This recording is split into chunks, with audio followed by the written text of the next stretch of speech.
Yeah. Yes, we can. Hello, and welcome to Bounding into Comics. My name is John Trent. I'm the founder and editor-in-chief at Bounding into Comics. I'm joined by my associate editor, Spencer Bakuli, and my co-host, Donald Edmonds. And we have special guests, Echo Base Network, Nick and Coach. How's it going, guys? Hello. Yeah. Thanks for having us on. Glad to be here. Yep. Our pleasure. It's great to have you guys on. Gotta mute this so I don't hear us talking later. No echoes, yeah. Yeah, we got a big show tonight.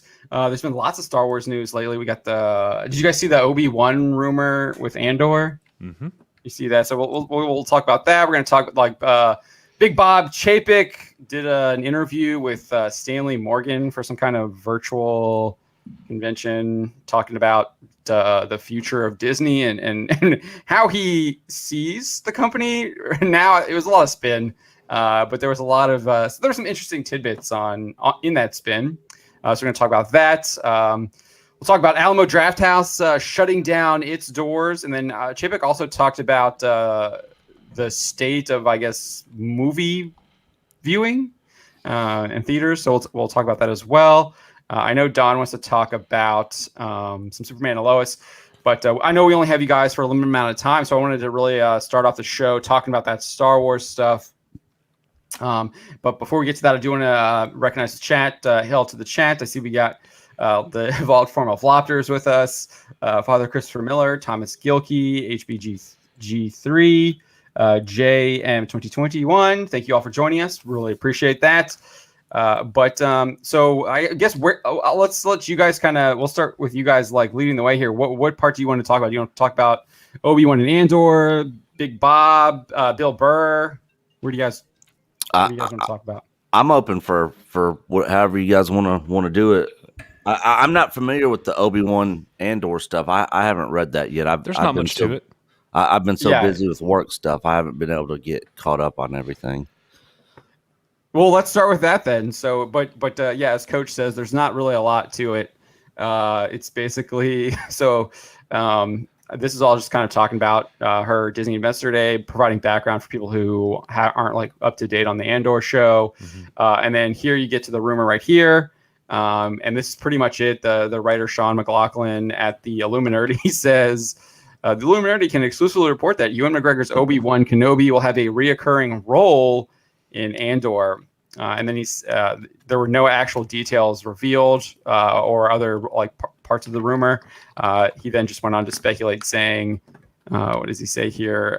Speculate that Kenobi's role in the show could revolve around his connection with Senator Bail Organa, and that he might be, quote, a key contributor of intel for the growing rebellion. And then I provide my opinion how this is an absolutely idiotic thing, because Obi-Wan should just be chilling on Tatooine, communing with Qui-Gon, getting stronger with the Force, learning how to become one with the Force, which I assume takes significant training and lots of discipline, and you would really have to work on that. No, dude, it's super easy.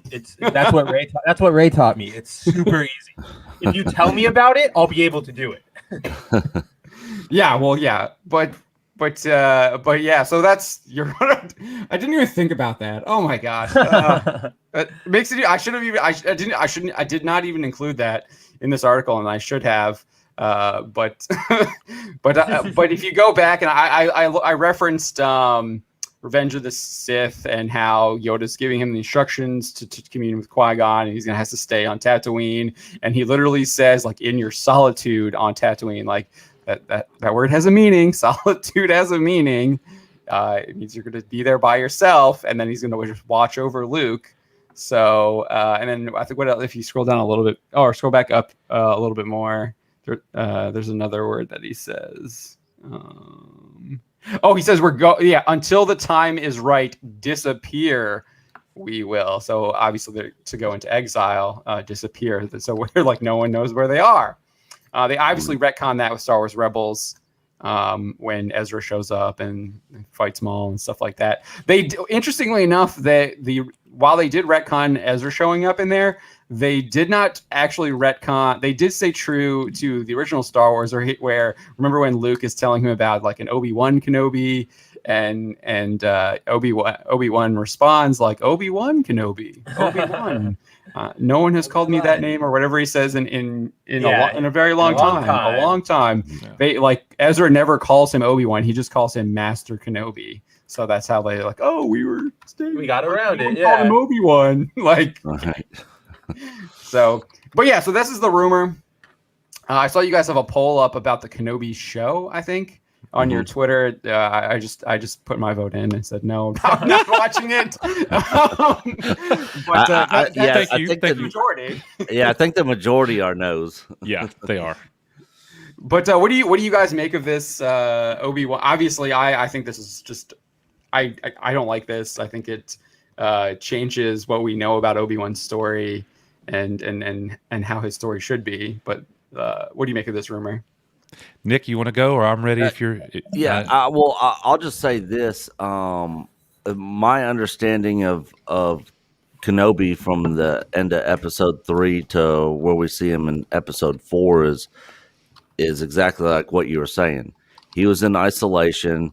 He wasn't out there doing stuff with the rebels and all this other stuff or other, supposed Jedis or anybody else out there. He was kind of, in solitude, sort of like Yoda was on Dagobah.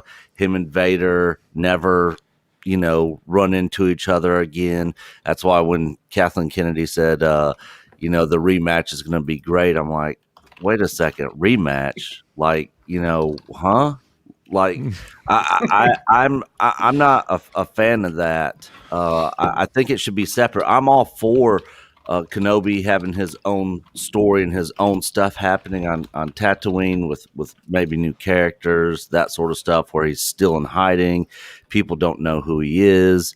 There's a mystery to him, that sort of thing. And then maybe somebody finds out and he's got to let him know, to keep it on the hush, whatever, but having him tie in to Andor and Bail Organa and all this other stuff, all these other people is just, I don't know. It just doesn't.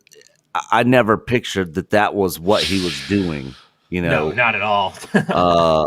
So I don't know. I'm kind of iffy on it. I'm not a fan of what Disney's done, obviously, and I'm nervous about them destroying Obi-Wan or destroying that whole concept of what he was doing and bringing him into where he's off doing all this other stuff and he's still kind of included in the whole thing. That's just kind of my thoughts. I'm 100% there with you, Nick, because my big issue is between Andor and his own series. Like, who's looking after Luke? I feel like anybody could just walk in, stab the baby, pull a Luke on Kylo, and there you go, done. Yeah, and that just goes back to my point of saying I'm all for the Obi-Wan show and them doing that, but I think they gotta confine it to where he's still in close proximity to Luke and he's still there, and you see him kind of checking up on him from afar. That sort of thing. They should have taken the Grogu Din Djarin dynamic and applied that to Obi-Wan. Like he's always got to kind of, he's on Tatooine and he's trying to commune, but he's always got to keep one eye open to make sure Luke isn't, I don't know, falling into the Sarlacc pit. So if you remember when they announced the Obi-Wan show at D23? Yeah, D23. Don was actually there at that one, and right, you were there at that one, right, Don? You're muted. You're muted. You're still muted. Okay. Yes, there we go. But they said the scripts were done, and then we had those reports coming out saying that they weren't done like a couple months later, and then it was because that it was too close to the Mandalorian is what that rumor was.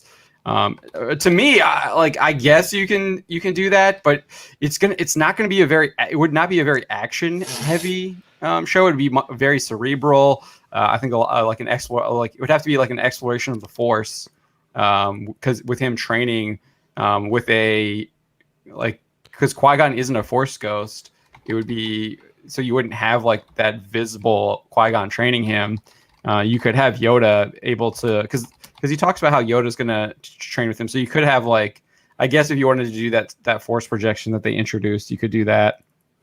Although I don't know if I'm a big fan of that either. I'm not a fan of the Force projection stuff personally. so yeah, look, I'm on completely the opposite end here, guys. And I just love this opportunity to disagree with my partner at Echo Base Network, Nick. Obi-Wan is my favorite character ever, and I'm seeing some positives here for me. One, I think you guys would agree that Obi-Wan was probably considered one of the best Jedi Knights. You would agree with that, right? Yeah. Like Revenge of the Sith. Yeah. Right. I think to go from that fight with Anakin at the end of Revenge of the Sith, and to think, and I understand, I'm the same as you guys were. Growing up with the original trilogy, they present it in such a way Obi-Wan has been there for a long time, living as an old hermit. But if you look at it like this, it's hard to ask somebody with that type of ability and skill and power to sit there in solitude in a hut for 19 years. 19 years is a long time. Bail Organa knows where he is. I think it's reasonable to assume Obi-Wan would have gone somewhere and done something at some point. And the other thing is, guys, there's so much negativity, there's so much disaster, there's so much bad going on with Star Wars. I know you guys agree with that. And this character coming back, this character coming back can be a potential good thing for Star Wars. The Kenobi series is only going to be 6 episodes long.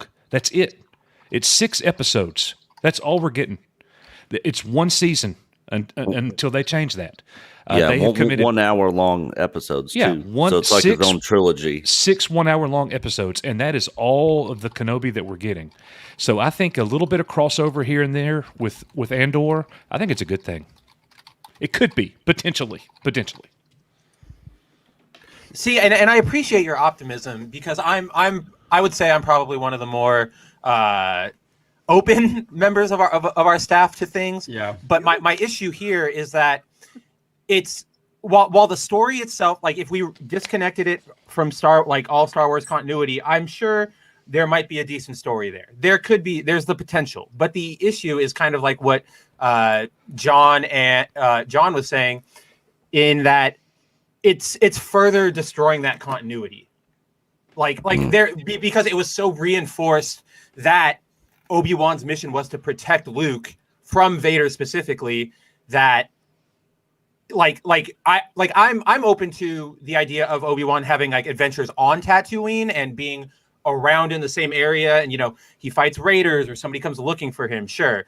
But the idea that this guy who hid himself away with the sole express purpose of dedicating his life to protecting this child would all of a sudden just go, this he'll be fine. This kooky band of Guardians of the Galaxy want to show up and go on crazy space adventures. Let's go. Like, it just seems so out of the ordinary for somebody who's so dedicated. Because the Jedis are like monks, and they're so dedicated to their. Yeah, pull up that panel that's in the comic panel that's in the article. I think it's kind of relevant what you're saying here. Yeah, and that's kind of where my thinking was on it. But I'm also with Coach that there's definitely potential there.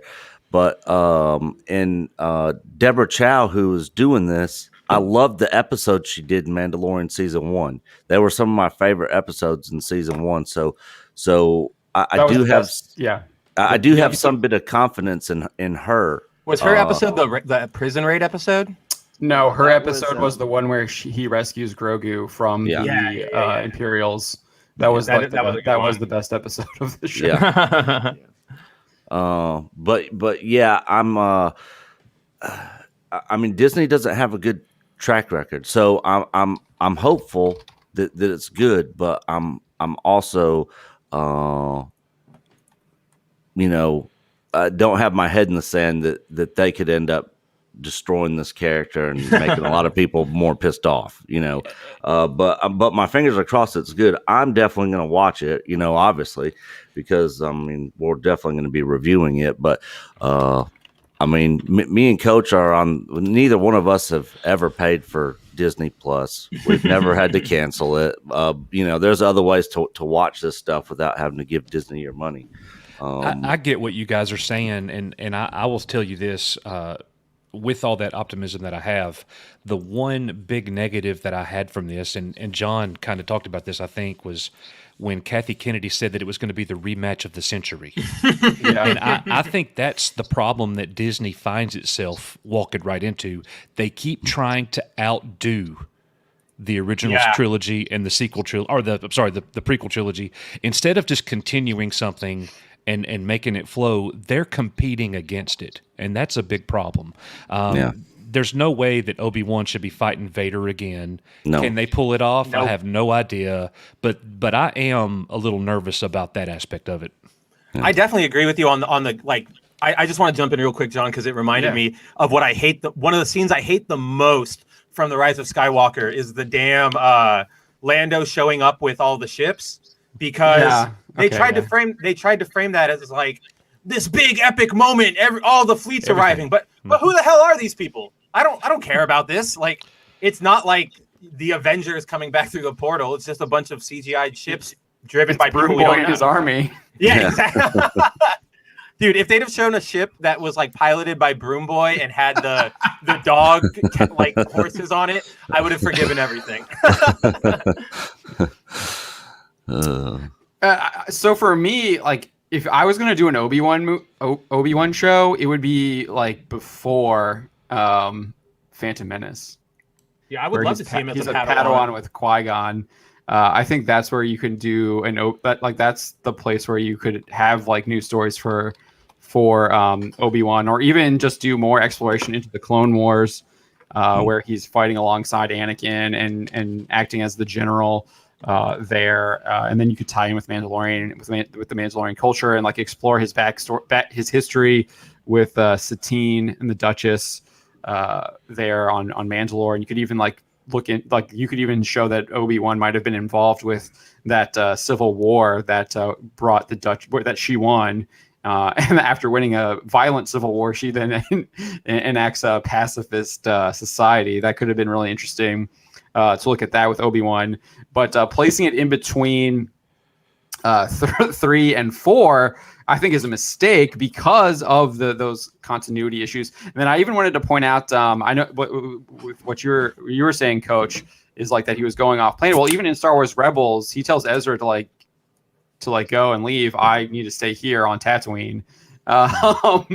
So even there, he's not even like going off planet, because he knows what his responsibility is. His responsibility is to watch over Luke. And I like with Star Wars Rebels, I understand what they're doing there. I do think they did retcon it a little bit, but he comes into play to face Maul to protect Luke, because Maul is going after Luke. And like when Maul's dying, he says like, is he the one or whatever? And Obi-Wan like affirms it. I don't think he actually says anything, like just shakes his head and affirms it. And the one thing I wish that was like, I thought that there was a missed opportunity there, is that like, and I guess they kind of showed it with the body language, but like I would have liked to have heard like Obi-Wan just say like, I forgive you, or something like that. Because remember, he's kind of like, I feel like he still has some kind of, he still isn't a master of his emotions fully yet too. So I think that's how, like what I was talking about earlier, it would have to be like, because of where they're saying it has to be cerebral. And like this panel here, peace, serenity, harmony,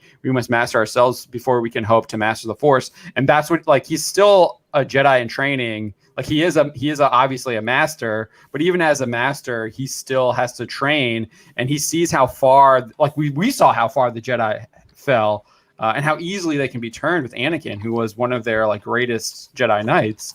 And then even Yoda was struggling, being clouded with the dark side, and their judgment was being struggle with that. So he would see like, hey, I have to like work so much harder. And I think that's where like being 19 years as a Jedi, he would have lots to do because he would be working on himself, mastering himself, getting that discipline. So like we have to like think about it like that. He is a Jedi, and their discipline is discipline, self-discipline. Yeah, they're like monks. So 6 hours episode of Obi-Wan just meditating. That's what I'm saying, dude. It'd be like Legion. you could obviously have him struggling with the dark side of the Force or something like that. I know Doomcock had a rumor like how they would explain the fight of the century. It would be in a Force stream or something like that. No. Something else that never really made sense to me is what was the ultimate purpose in the goal for him watching over Luke, and what were they going to do with Luke? Because Luke, by the time we get to episode 4, is like around what? 19. 18, 19 years old. Yeah. And, Obi-Wan is at that point in time is pretty old. So were they just trying to keep him from Vader and never had intentions of training him as a Jedi? At what point in time, how old were they going to let Luke get before Obi-Wan was like, hey, I got to let you know what the deal until is. Obi-Wan died. Like, I bet that's what it was going to be. Like, this is my goal now, or my lot in life now is to watch over him until I die. Wasn't there a lot of foresight in putting him on Tatooine, though? Yeah, because it was the last place that Vader would have gone, because he kind of assumed that Vader would never want to step foot back on Tatooine after everything that happened. And Owen and Lars were there, or Aunt Beru and Lars were there.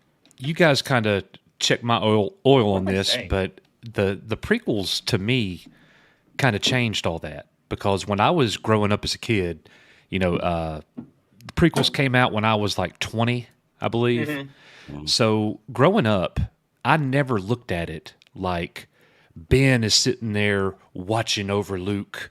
He's his protector. I kind of got the impression that, Ben Kenobi lives nearby, and they talked about him at the supper table. Like, I'm from Alabama, guys, so I say supper table. They talk. I like it. They talk about him like they barely even know who he is.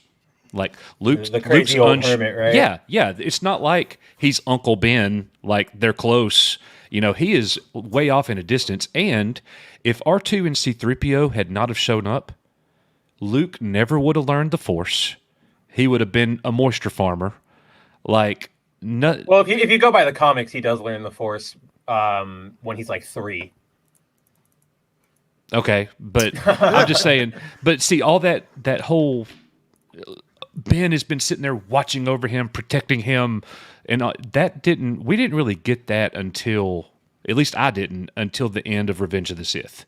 And that's when all of that kind of came into play. We've had that for a while now, and that's our thinking. But if I go back to how I viewed it for the first 20 years of my life, I didn't quite see it that way. So I'm like, yeah, I could see Ben Kenobi taking off for a week and coming back. Luke's on the farm. Everything's good. He knows where Luke's at. Just to counter that, I think you're right that the prequels definitely kind of reinforced that, but I do think that was still there even in the original film, because you get the whole spiel from Obi-Wan where he's talking about how he fought with Anakin in the Clone Wars. He fought with Luke. He knew who Luke's dad was. He gives him the lightsaber that his father wanted to give him. Like, I think that was there. It just wasn't like overtly stated, and the prequels definitely like make it very clear that that's what was going on. But I do think it was still there. It just wasn't like as reinforced as the prequels do. And then I think also like Obi-Wan does mention something about how Owen kind of disagreed with Anakin's path in life, and kind of implied that he kept Obi-Wan at a distance after what happened with Anakin, and Obi-Wan respected that too. But then it makes you kind of wonder why didn't Obi-Wan just raise him? I think that was just, I guess probably because he assumed that he would be like he knows he's still a Jedi and that he's still like a wanted man. So probably like, I don't want to take any risk having a kid around me. Wait, Yeah. isn't there a thread of like attachment too for the Jedi? Yes. Okay. But that's actually an interesting topic. I wanted to do a video of it because OG there's a Star whole Wars. lot. OG, I did a little bit of an article on it, and I don't think I really explained it as well. But OG Star Wars sent me this excerpt from I forget what book it was, but it like expertly like just absolutely breaks down why like marriage isn't like necessarily attachment, because it's after Mara Jade dies and Luke is he feels attached to her, didn't want her to die instead of whereas like a real marriage, like I don't know. I have to bring it up. I'm doing a terrible job of explaining it, but that it talks about that attachment and what like the attachment actually is to a Jedi, and it's I can't remember which son. It's the son, Jason. Is that the Jason Solo? Is that it's the son? It's Luke and Mara's son is talking to Luke about it after Mara dies. Steeg's here. He'll probably like let us know. I'll let you. But we need Orange Hat. I'll be 100% clear. I'm not a huge expert on extended universe stuff, but yeah, that explains that book does a great job of explaining that attachment and what it means and how the idea of like how Anakin kind of explains attachment and about selfless love is actually I actually think that's a great description. But the Jedi's banning of marriage kind of like contradicts how Anakin describes it as like this selfless love. Because in a marriage, you're like, I don't know if you guys are married or not, but like in a marriage, you are selfless. You're serving your spouse, and then if you have children, you're serving them as well, and you put them first, and that's what a Jedi would do as well.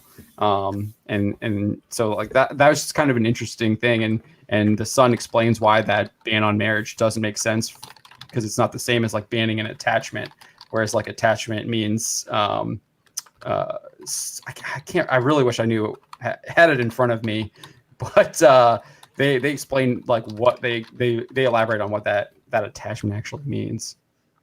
So I just kind of went on a tangent there, but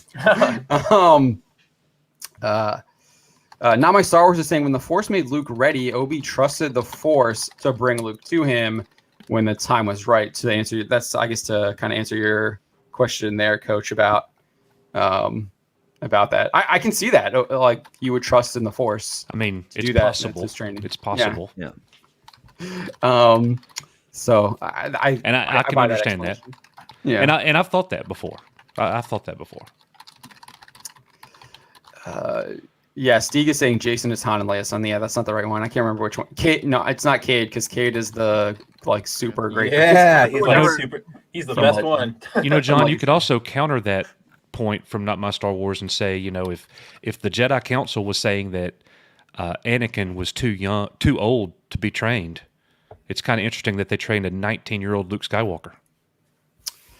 Absolutely, I agree. Yeah, I agree as well, and I think that I actually I think that also, like, I could explain that too. It comes with the wisdom that Obi-Wan and Yoda have gathered after their failings with the Jedi Council, seeing how that failed, and that maybe their outlook on, again, I guess it goes back to that outlook on attachment, and how they see that as how they were defining it was wrong.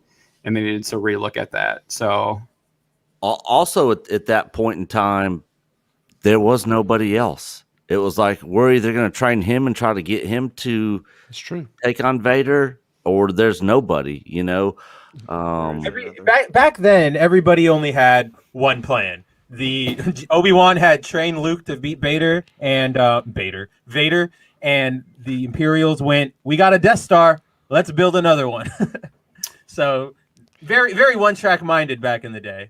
Yeah, and so that brings up another good point too, because if you look back at that original Star Wars film, when he gets the message from Leia, Obi-Wan doesn't seem to he doesn't seem to know what's actually happening outside. If they're gonna have him working in Andor and like having communications with with the Rebel Alliance and working with them, that kind of also changes the Leia sending that message, and he's just like, holy crap, like the galaxy is getting way worse, and I'm needed to go into action, because he sees the message and he's like, Luke, you're coming with me to Alderaan. Like he's immediately he's ready to like jump into action. He feels like I guess that's what Now My Star Wars was saying. The Force is sending him a message through R2-D2 and Leia, and Luke brought it to him. Yeah. And so then he's going to train Luke as he goes. And Luke's like, nah. Yeah, Now My Star Wars is saying it's Ben Skywalker who tells Luke, yeah.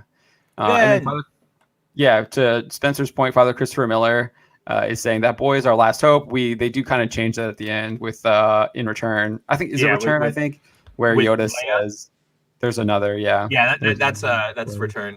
Yeah. So there's But he does say there's another in Empire when Luke's leaving. Yeah, okay, it's at the end of Empire. Okay, right. Yeah. Yes, it's at Empire. And then we find out who the other is in Jedi. He tells that to Ben in Empire, right? Or to Obi-Wan, rather? In Empire, yeah. Yeah, that's it. That's where I'm thinking. Right before he goes to Cloud City. Y'all need to do some rewatches. I knew that one. I really did. It's not my fault Spike TV doesn't play them 24/7 anymore. Yeah, interestingly, on Disney you gotta Plus. You gotta get the Blu-rays hard copy. or the. I guess I don't even know what edition you need to get now, because dude, you got to go back and get like the laser discs. Dude, you gotta get I got the despecialized editions that you can download off the internet. Who is it, Coach? The Harmony? I think so. Yeah. Is that the one where I have the Jabba 6 episode tosses or the 6 movie one? Twi'lek into the pit. Everybody In should go Return? in the pit. Yeah, in Return. Yeah, was that changed? Yeah, remember it becomes a song and dance routine with the CGI. Oh yeah, why did you remind me? Yeah. Yeah, the ones I have that I watch are the original ones that came out in the theaters back in the 80s. Oh yeah. Those are the ones I grew up on, yeah. But the Harmony ones, they like it's all like HD. It looks great. Does Han shoot first? Han shoots first. It's the original cut. Yeah. Yeah, it's the original cut of the movies. No special edition stuff at all. They've been remastering those, right? I think they're still working on a 4K right now. Yeah, there's a project, a group of people out there that are doing a 4K make of the originals. Yes. I can't remember who it is. Our brother Stone Loki, he's told me before, but I can't remember now. Yeah, I had their website up because someone had sent it to me, and it was in one of my like 1,000 tabs that I have open. Dude, I cannot wait. I cannot wait to see Lobot in 4K carrying that like rice cooker. We have a $2 Australian $2. I don't know what the A stands for. I assume that's Australian. I think it was Australian last time. Okay, from Mr. Gant Gregory. Here's $2. Keep up the great work. Appreciate you. Thank you, Mr. Grant Gregory. We plan to do so, and we appreciate you as well watching. Okay. Do we? So, anything else to say about Obi-Wan? I just wanted to touch real quick about what we were talking about earlier. That the problem with like interjecting this story into the middle is that you're right, guys. Like they do have to keep going bigger and bigger and bigger and bigger. And so where does it end? Where does it stop? As long as they keep going bigger, they're going to keep ruining it.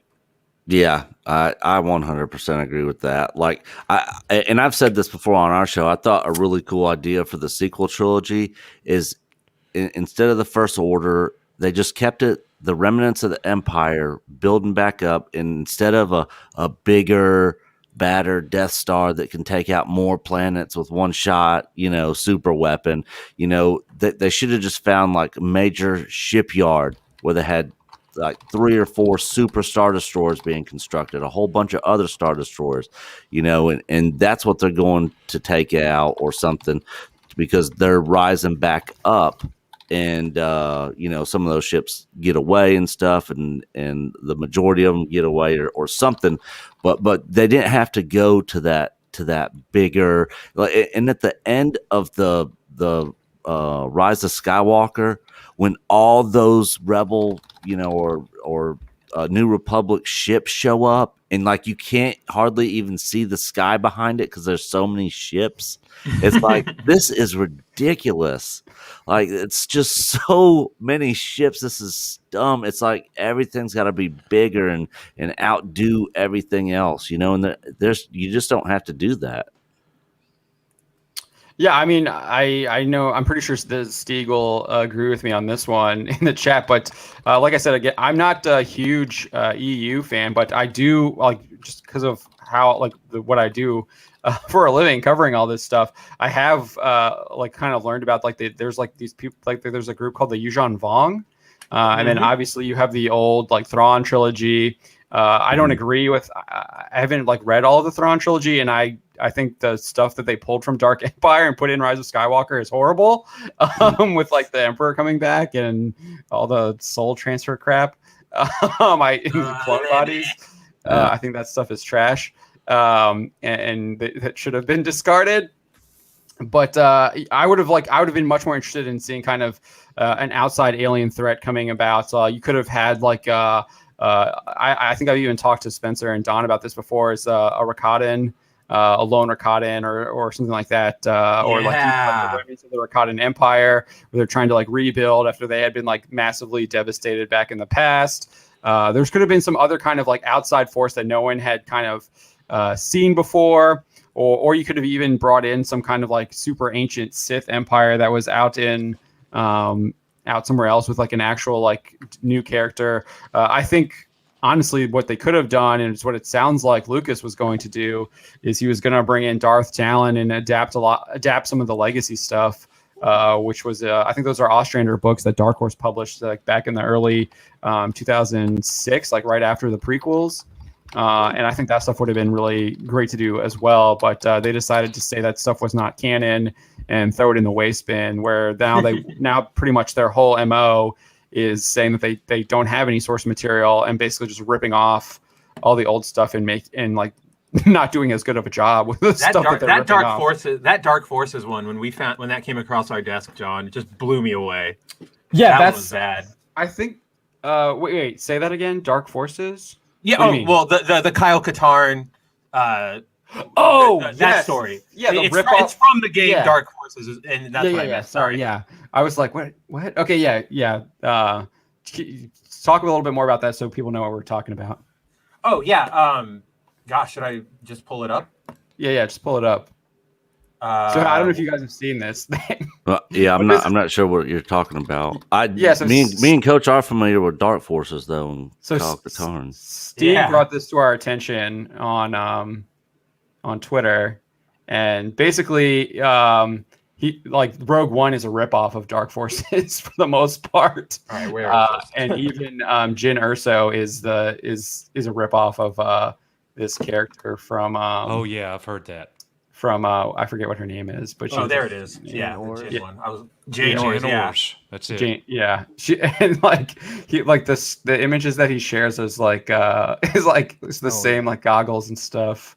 And then you have Kyle Katarn, and then Cash-In, and then even the robot is very similar to. It is the same robot. USO design, and, like, there's the goggles, and then her with the goggles.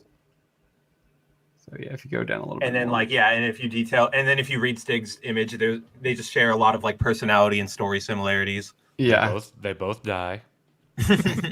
Yeah, right there, the goggles on the hat, man. That's just it's too much.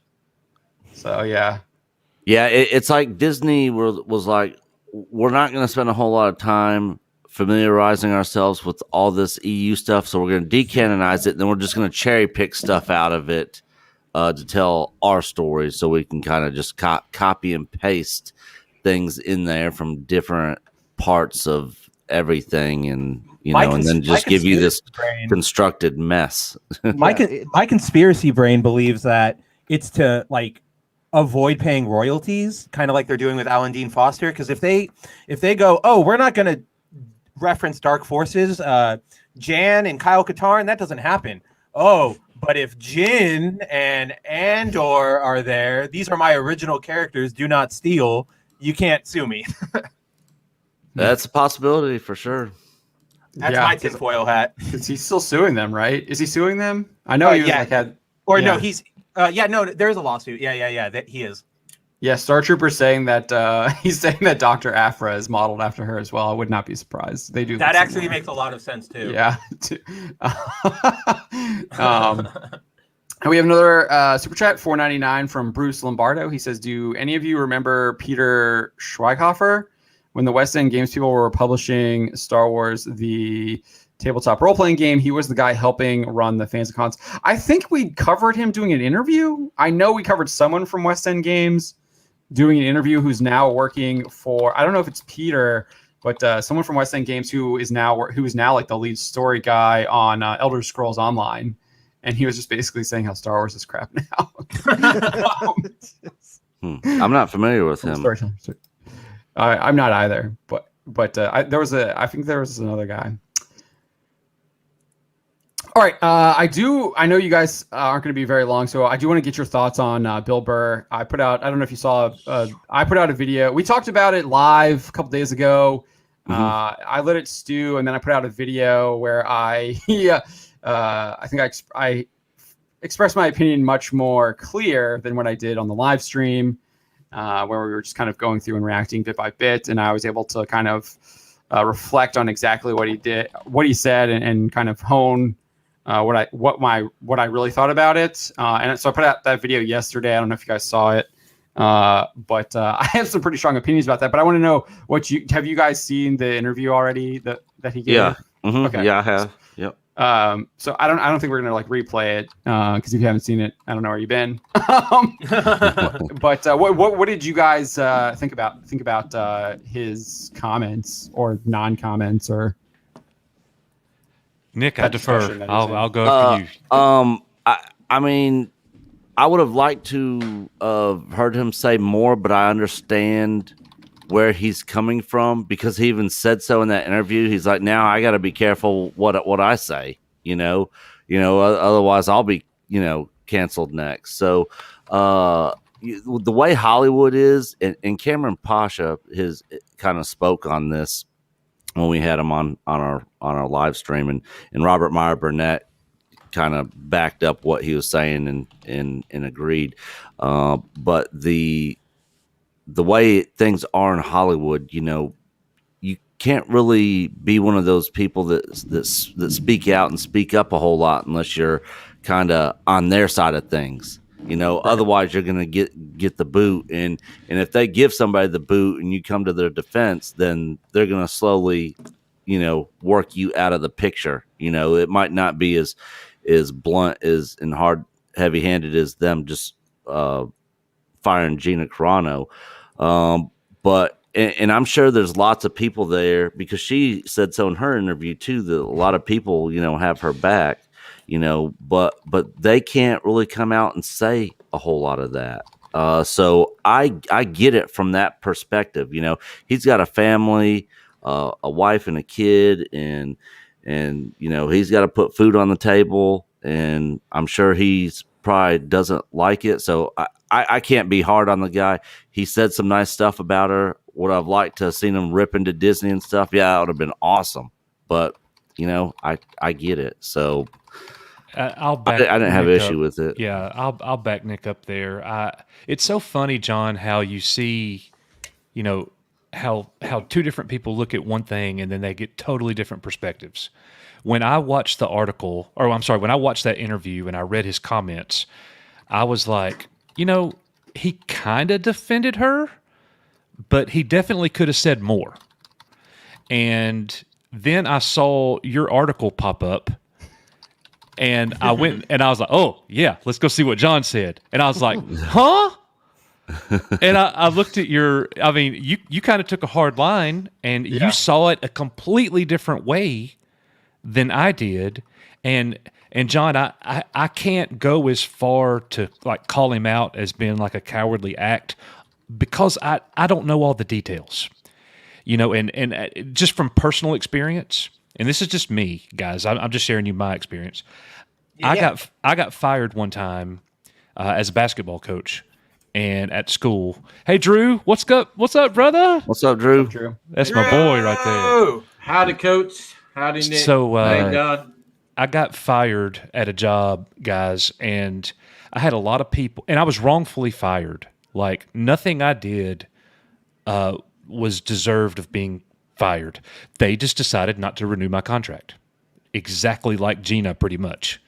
And I had a lot of friends that worked there, and they came to me and they said, really not, man, I'm so sorry this happened. This is wrong. I don't support this. But they didn't make signs and run around and say, get rid of the principal and, this is all wrong. And that's just, I don't think, we know enough about Bill Burr behind the scenes. We don't know what all's happening there. I say let the dust settle a little bit more. Who knows what's going to happen in the next week even. There is absolutely no telling. If there is a division at Lucasfilm, who knows what is happening? The leader of the rebellion could be saying, hey, guys, don't say crap right now. We have a plan, and we're going to get this figured out. We just don't know enough yet for me to be able to take a hard line. But, dude, I understand your opinion, and whether I agree with you or not, John, you definitely you're like Tron, man. You fight for the users. So I appreciate that. Yeah, go ahead, Spencer. Oh, I was just gonna say you're like a black pill dealing Tron. Except I know that there's the light at the end of the tunnel too, so I'm not like super. Father Christopher Miller, thank you for joining us. He's crashing for the night later. So yeah, I mean, I pretty much I think I laid out what my opinion was in this article and in the video. To me, Bill Burr, it's not really about Bill Burr to me. Like, yeah, I used him as the example because he was the one who has spoken out. But I do say in this article that he is the only one who has spoken out. No one else has said anything whatsoever. I think Carl Weathers posted like a clip of him, Gina, and Pedro reacting to the season 1 trailer all the way back in 2019 or whatever it was. Can I give you a little bit of insider information? Yeah, go ahead. I know for an absolute certainty, and I can't say how I know, but I know for an absolute certainty that anybody under contract with Lucasfilm right now as an actor is on a media blackout. They can't interview anywhere.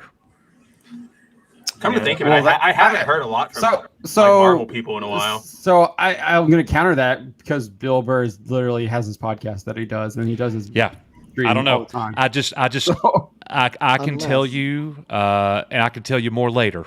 Just I mean, I don't know if they look at that I'm not like trying it's to tarnish your source or whatever, but it's not a source. Okay, well, I'm just immediately skeptical because he literally is doing he does his Thursday stream, and he's been consistently doing it, and he did that podcast that he does. So unless I will tell you that we've had a particular agency reach out to us. Okay.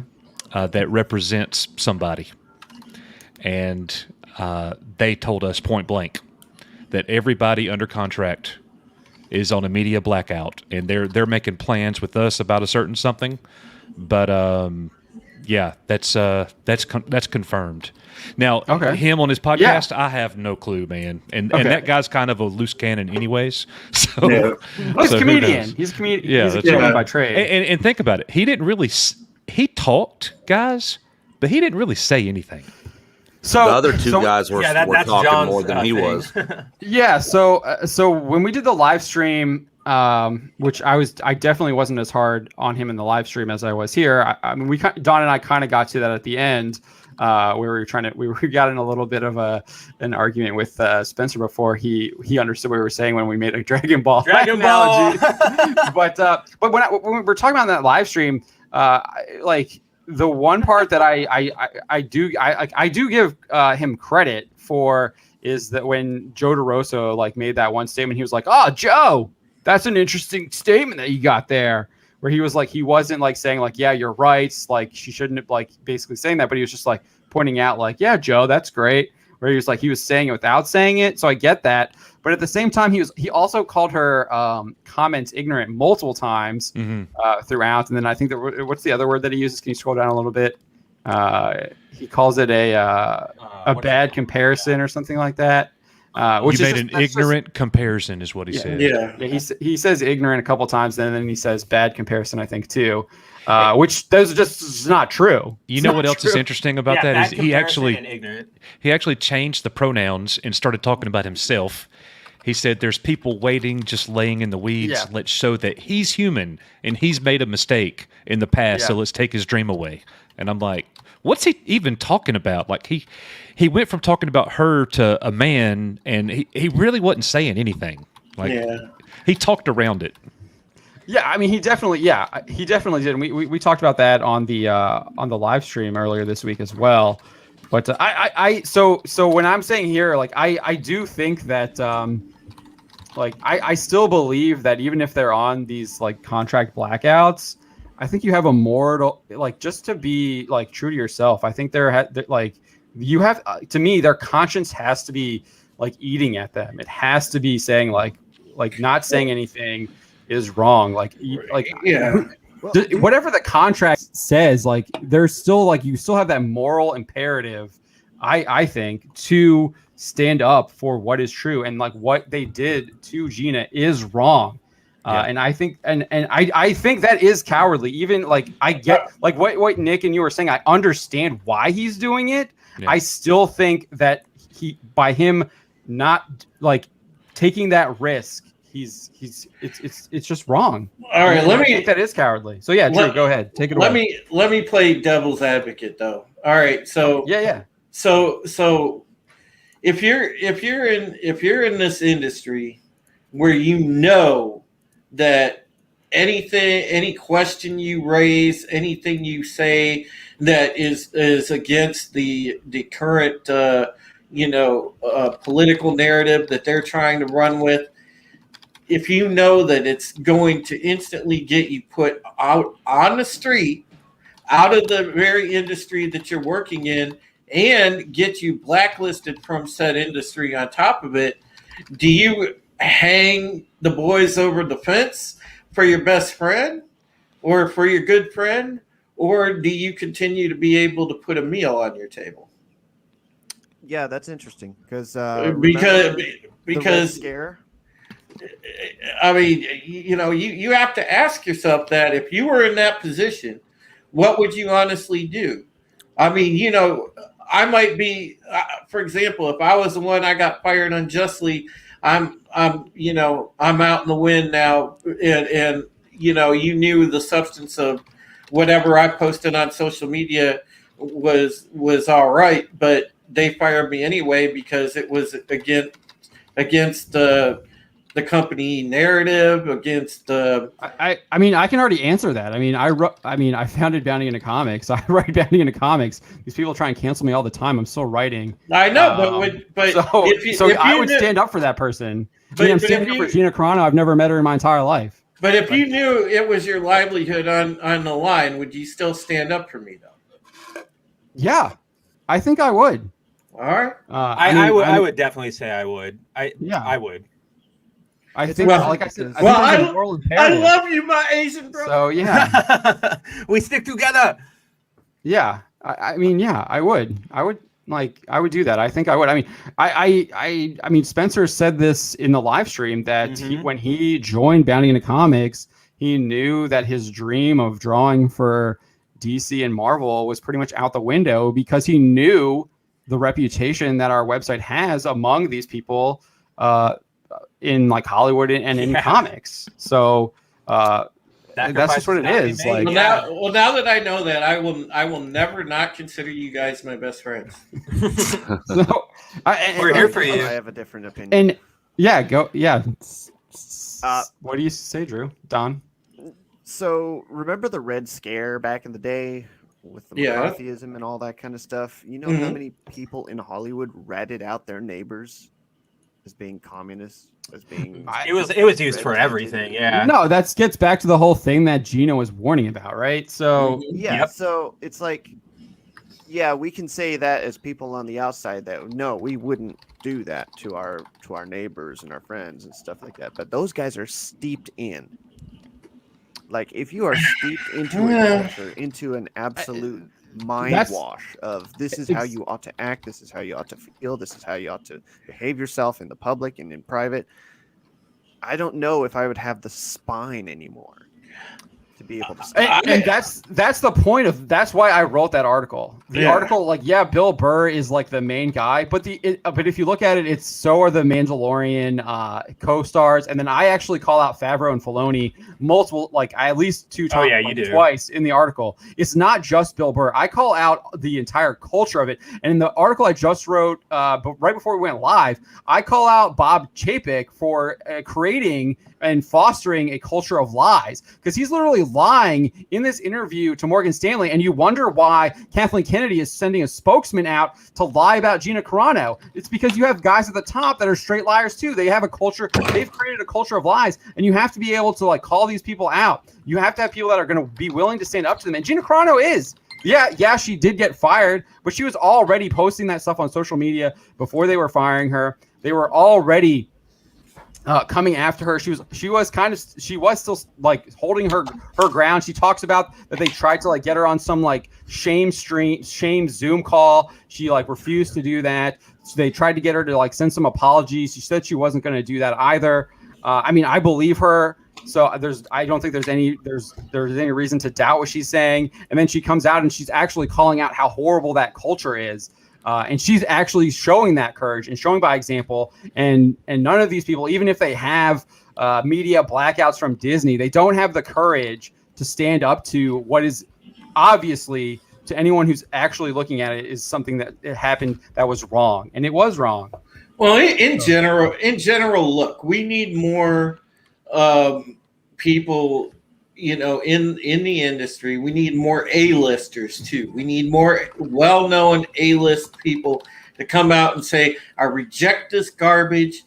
It's time that we clean up this industry and get back to the roots that brought us to where we are. And until somebody comes out and says that, we're screwed and we're stuck with what we have, because these companies aren't going to change the way they do things, and nobody else will until other people take a stand. And it has to be somebody with far more name cred and far more recognition than Gina. It's going to take somebody that's been, you know, a respected A-lister for years. Dude, Drew, remember the two Corys? Yeah. Even Corey Haim calling out what's going on in Hollywood in that sector. Like, he can't find a job right now.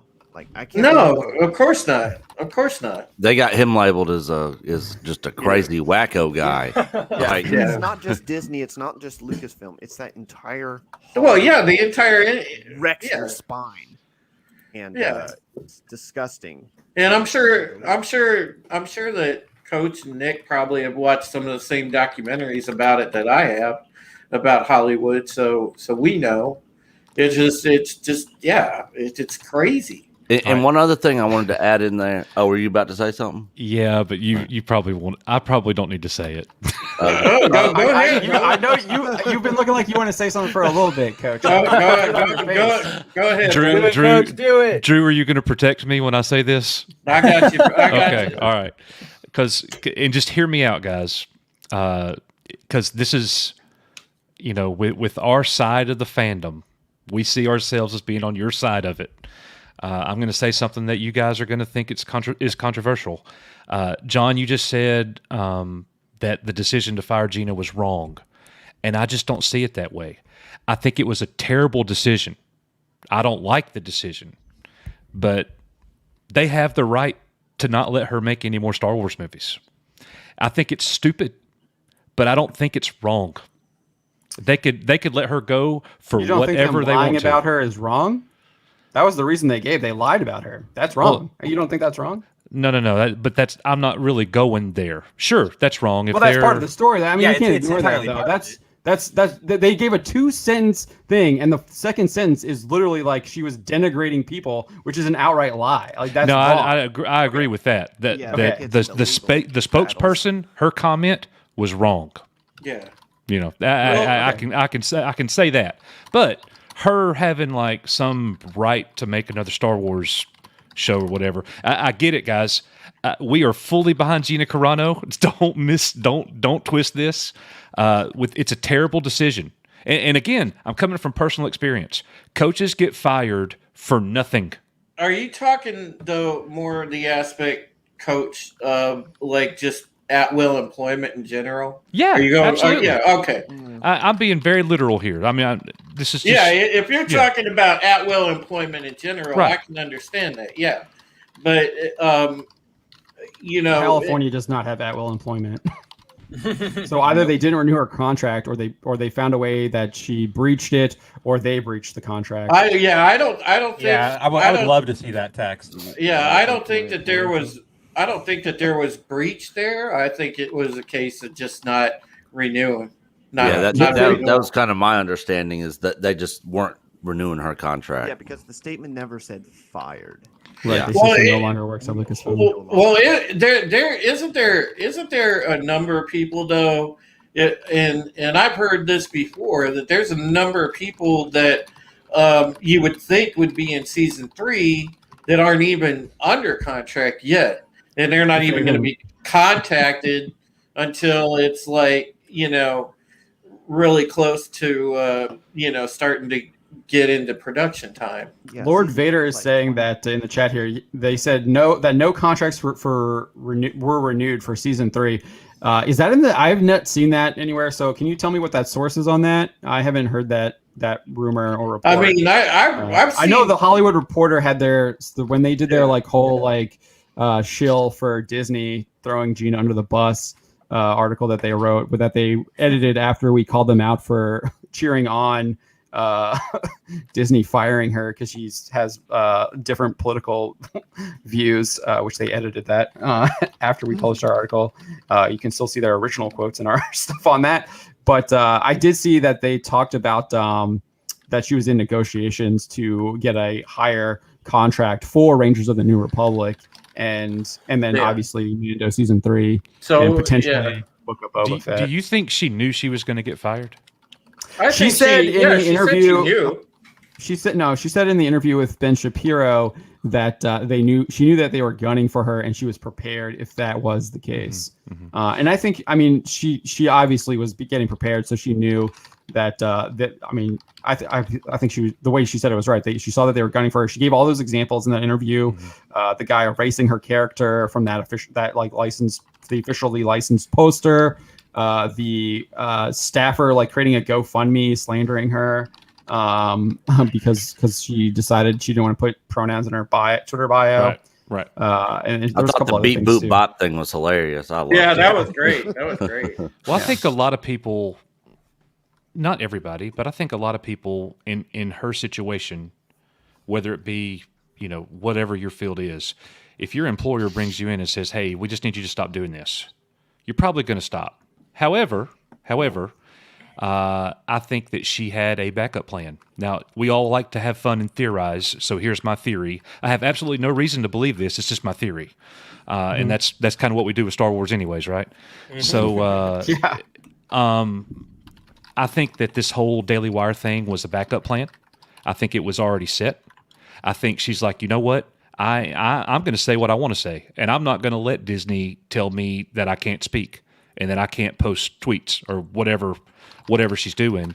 And when she was let go, everything was already set into motion. And you know what? And if you really want to theorize and go down the rabbit hole, what if there is 2 camps?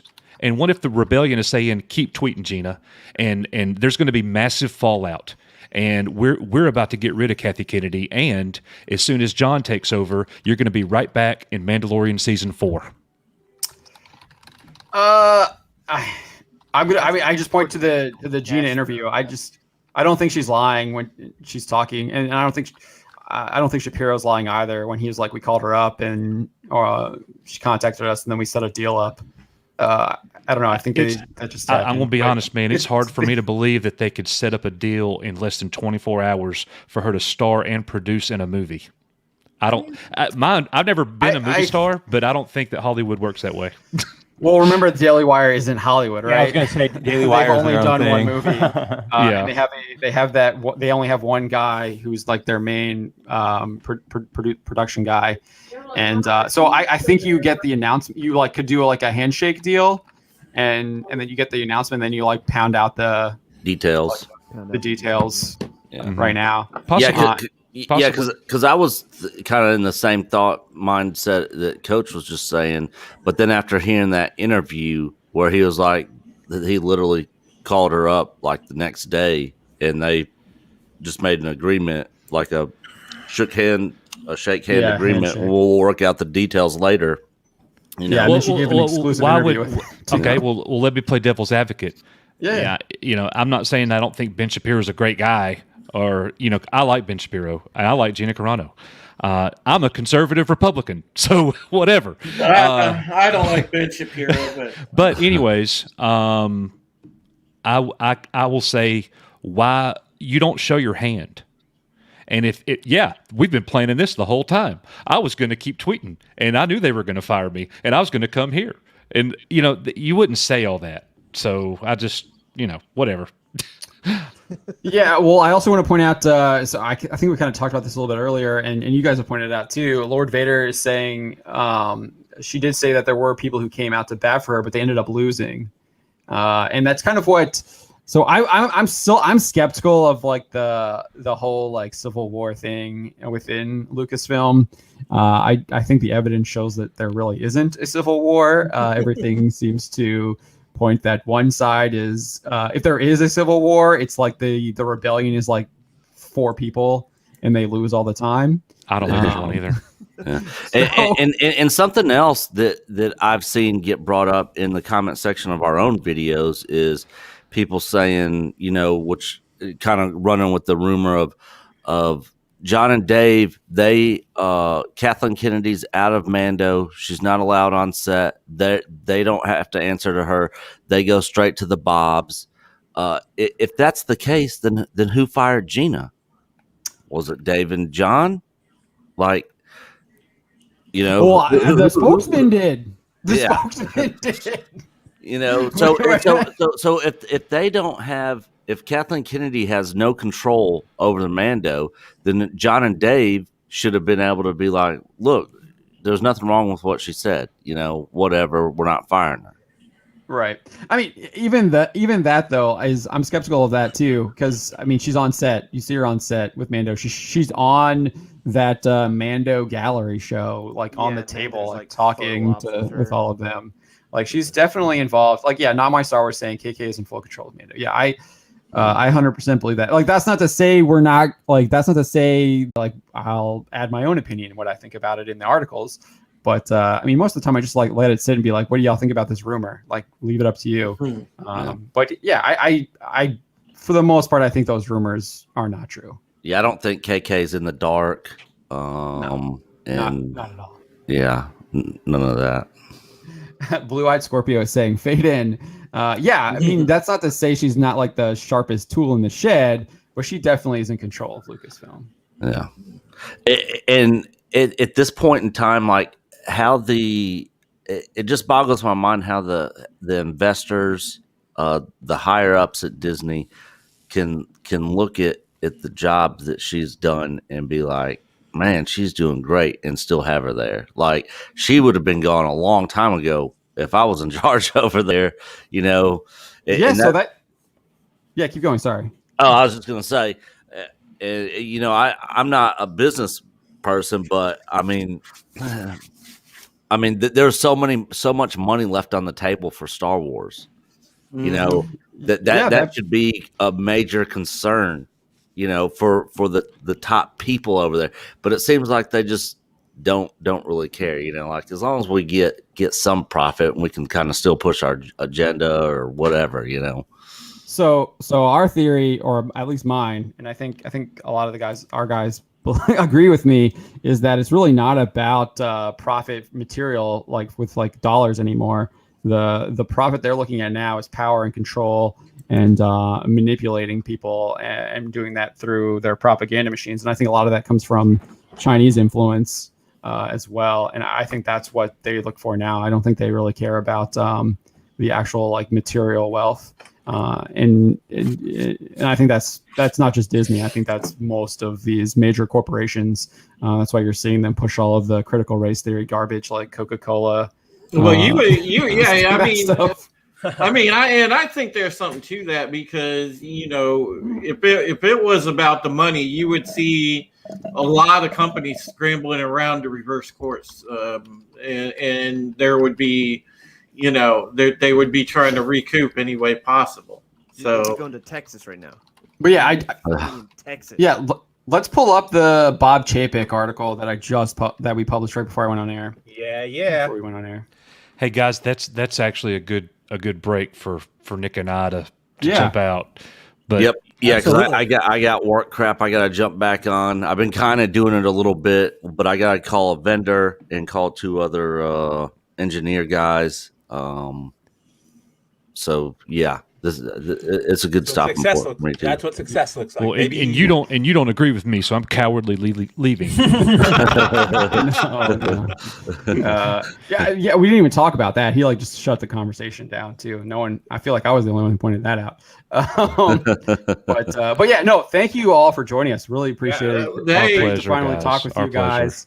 We'd love to come back anytime. Y'all are always welcome on our show as well. Yeah, Coach Yeah. Nick, I love you, Buzz. You know that. Love you, bro. Yep, Good to see you. I was wondering where you were at. Yep. It was awesome, right. guys. Hit me up next time you're gaming, Coach. Oh yeah. Well, as soon as my wife will let me, I will. All right. All right. Take it easy, John. brother. Thank you, buddy. Yep, thanks, y'all John. keep doing what you're doing. Nice meeting you guys. Yeah, See you guys y'all. too. Have a Take great care, night. guys. All right, bye. Take it easy. All right, so this is the Twitch one. Let's go back to the. Whoops, sorry. I had it. I don't know why it switched. There it is. Okay. So this just dropped. Not my Star Wars. If you're still in here, you shout out to you. Shout out to you. Great job on this. This was fantastic work. I suggest you watch all of the video. But this part right here is at the 6 minute mark is where you see like this guy asks Chapek, let's just play it. Yeah. And you guys can just hear it.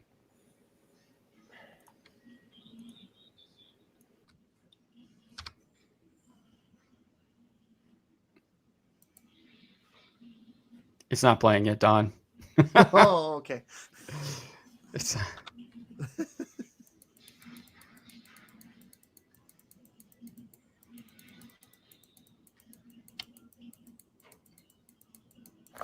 Oh, all right. So while Spencer figures that out, I missed it before they left.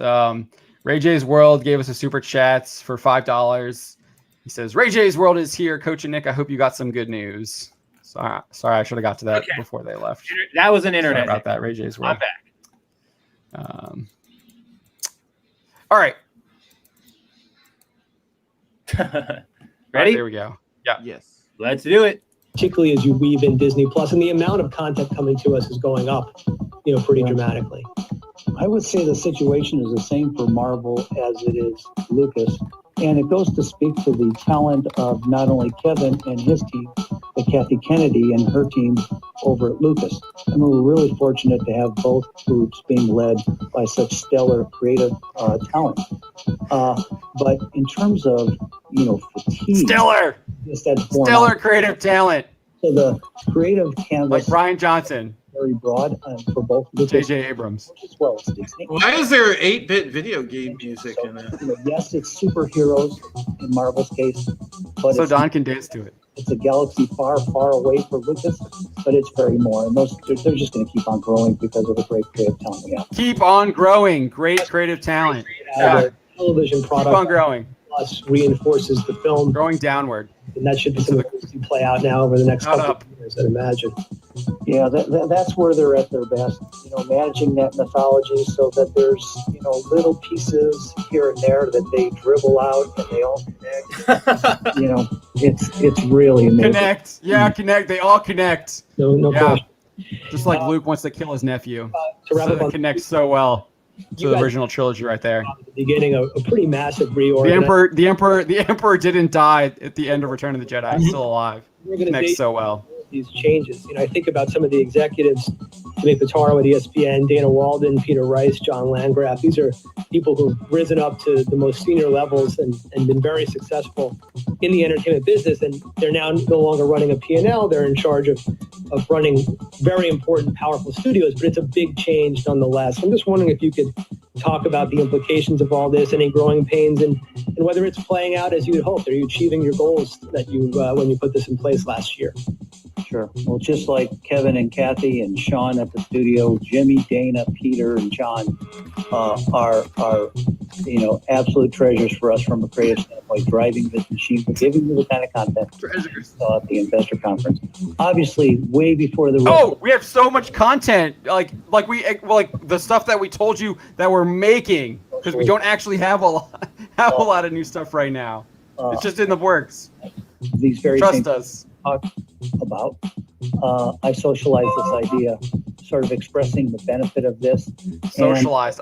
He uses that word multiple times. I wonder why. They like the idea of clear accountability. They like the ability to be nimble, to be able to pivot, and to respond in a way that the consumer is going. And it requires a very environment, which I'm pleased to say we're seeing. The consumer is leaving you. That's where they're going. And change. They're walking away. I have to say, all the folks. You're not responding to them because they're leaving. In terms of their flexibility and their willingness to be elastic and understand the bigger organizational benefits. And as a result, we're seeing the advantages in this dynamic, fast-moving world that we're competing in. Okay, yeah, then I think Not My Star Wars just shows like all the fans just dumping on them in the comment section. But yeah, all right, you can stop it now because that's how it goes. But yeah, so can you pull up the article? Yeah. Well, I know I didn't send that one to you, but it should be right there. Yeah, it's the first one. That's such a great image that I found from. It really is. It's gold.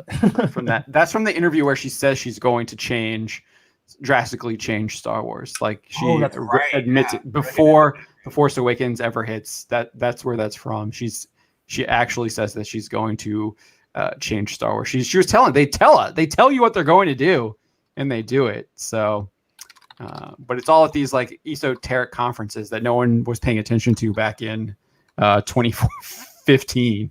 All right, but yeah, you just scroll down to the bottom because we just heard what he had to say. But if you really think that Star Wars is going up, like this guy says, right here, so Force Awakens 2.065 billion worldwide, 191 million domestic video sales. Absolutely fantastic numbers there. I mean that's obvious, guys. You had that first Star Wars movie in forever. Everything was new. There was potential. Everybody wanted to see it. Oh, the Comic-Con that was before this movie. It was lit. Oh, dude, it was Star Wars Celebration, yeah, and Comic-Con, yeah.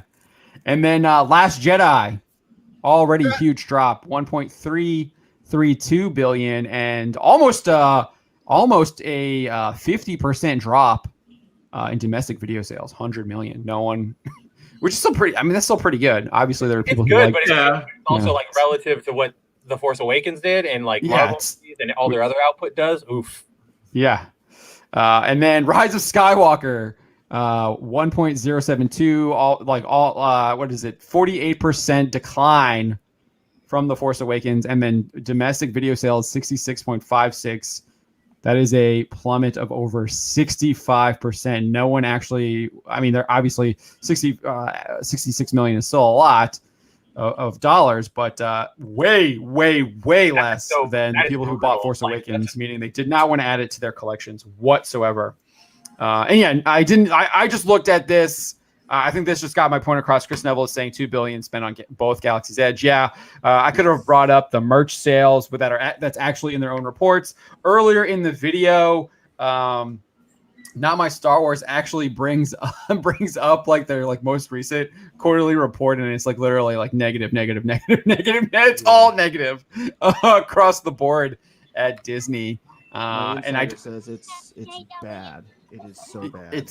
Yeah, I mean, we have WDW Pro's been reporting on this for a while about how like their sales aren't doing well. Not My Star Wars included the video of the Disney employee not knowing who Cara Dune was when they were asking about it. I assume at Galaxy's Edge, like you would think that you work at Galaxy's Edge, you know the Star Wars characters, or you at least be trained on them as a salesperson, as a what is it, direct to consumer, I think is what they like to call Disney Plus. Well, you would think that a person literally working in your park would be considered that as well, and just kind of like not even knowing who their characters are is really sad.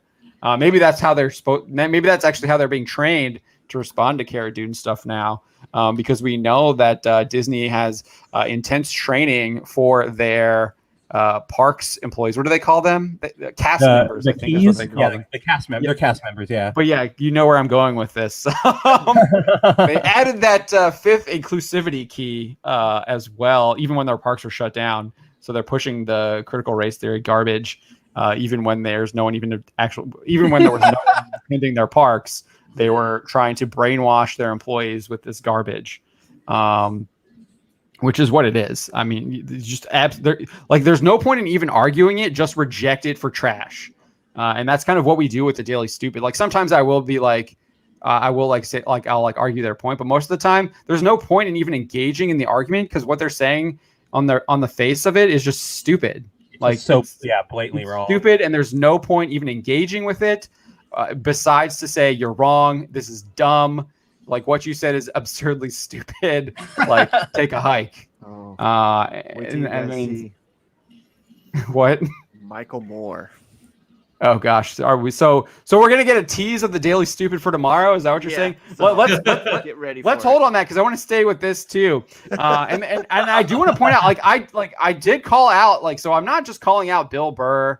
Like for what he said in that article. If you read that article, watch that video. It's not just Bill Burr. I call out the Mandalorian co-stars. I name Favreau and Filoni. I think that Pedro should be talking out. Obviously, I don't expect him to, given the stuff that he tweets and he posts on Instagram, how he brags about it, and what he thinks of people who don't vote the way he wants you to vote. So I don't actually expect him to do that. But when Burr had that opportunity, take that next step. Don't be afraid to do that. And I would like to see that from Carl Weathers too. I would like to see that from oh my gosh, what is her name? She plays Fennec Shand. I know the character. Ming-Na Wen. Ming-Na Wen. Yeah, I'd like to see that from her. I'd like to see that from Boba Fett guy. Boba Fett actor whose name I can't remember right now. Rosario Dawson. Rosario Dawson, come out and defend Gina Carano. Your girl, Katie Sackhoff. Sisters in Arms, man. Well, see, the thing with Katie, she really doesn't post anything political at all, ever, on her Twitter. So, well, right. The Hollywood Reporter says not to post it. Like, they literally have a guy. Initially they said that this was what you don't do. You don't post right-wing stuff.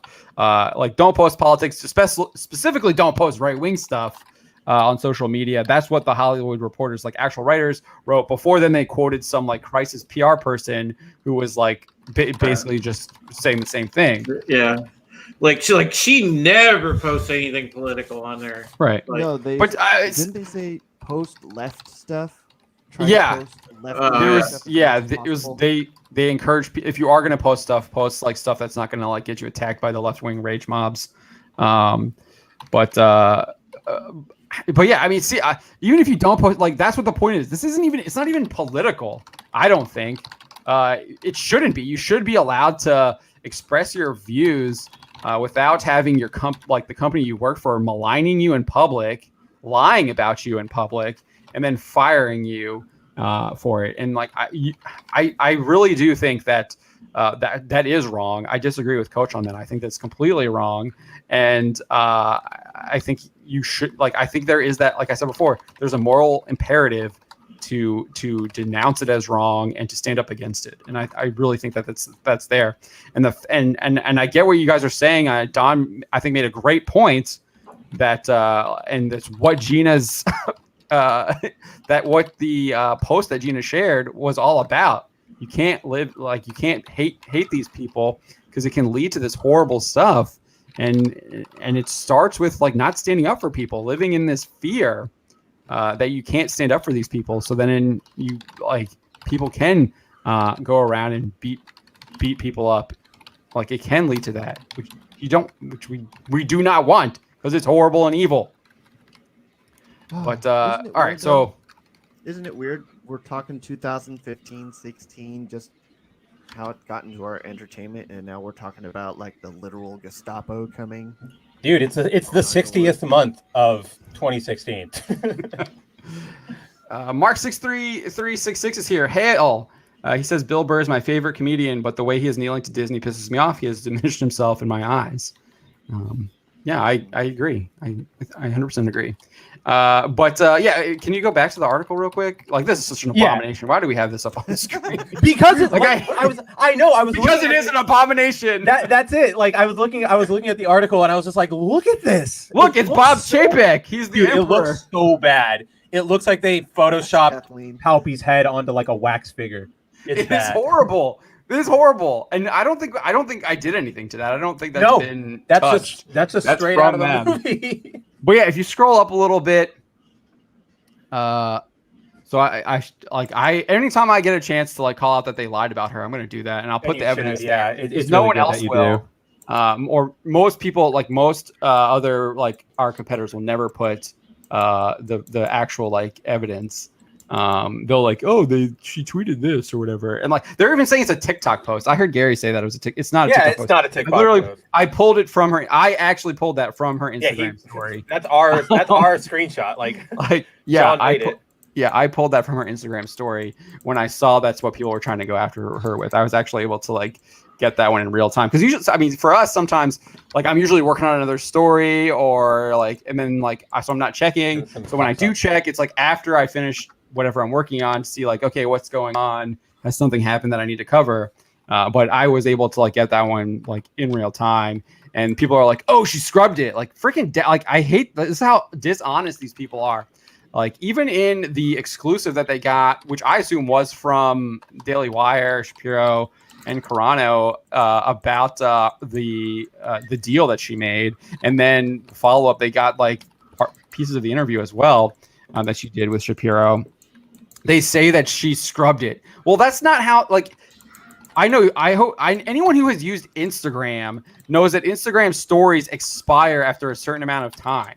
So she didn't scrub it. Like that's how it works. Like Twitter has fleets now that does the same thing, and Facebook has some other thing that does it. And it's all a ripoff of I don't even think anyone uses it anymore because everyone's on TikTok now. Snapchat. It's all a ripoff from Snapchat. And I don't know anyone who actually uses that anymore. Nope. I used it a lot in college, but not anymore. But yeah, it's all a ripoff from Snapchat, and it expires after a certain amount of time. So she didn't scrub it. It was just on an Instagram story post. But yeah, so right here, no, that's not it. Where do I call him a liar? Maybe it's below the. I think okay, yeah, you're at the top again. Sorry. We're in the comments now. You went way to the bottom. All right. Okay. Liar. No liar. Oh, you're trying to control F lie. I see. Just do control F lie. Yeah, there you go. They would lie about her. Yeah. Yeah, here we go. Right here. There it is. Chapek's words as lies. Yeah. It's no wonder if the Lucas, like he's saying that the brand is doing well, and I get that like you have to spin it that way, but he's lying. We can see this without having to like it's in their freaking like report. If you go in the video, Not My Star Wars has the report. He posted the report in the video earlier on, and yeah, I'm finding it. Darn Alamo. Okay. Yeah, he posted. It's all like negative, so it's a straight up spin, and I don't know who's buying it. There it is. Look at that. All down. This is the latest January. Like he's looking at comparing to 2021 compared to December 2019. So this is their Q4, comparing it from 2 years ago and then this year, and you can see how like negative 98%. And I don't know what this is. Oh no, it just tell. Okay, never mind. Income from continuing operations negative 98%. It's down. I assume that's like in millions. Or billions? I have no idea. So. It's in it's right there in millions, except per share amounts. Okay, right. So like you can see it. Like, look at that. Negative 99% net income from continuing operations. Like, that's good job, Marvel. So like, you can't tell me that all this stuff is doing well when it's like negative 99%. Like, just absolutely ridiculous. So insane.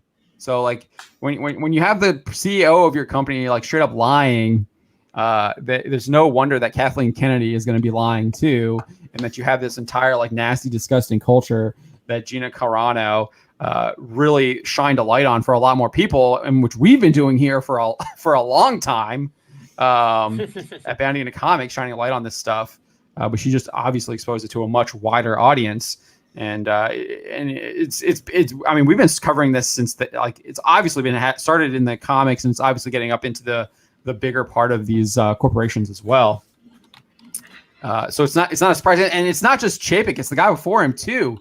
Mr. Bob Iger admits in his memoirs to pretty much lying to George Lucas about whether or not they were going to use his rough scripts or outlines, whatever it was. For the sequel trilogy, and he was like, he literally says that he led him on, or whatever it is, paraphrasing. So maybe I shouldn't use literally, but yeah, he paraphrases that he led him on, and that he shouldn't have done that, and he like apologizes for doing that in his memoirs. So like even the former CEO was lying to George Lucas about whether or not they were going to use his outlines for the sequel trilogy. So it's literally a culture of lies and fear.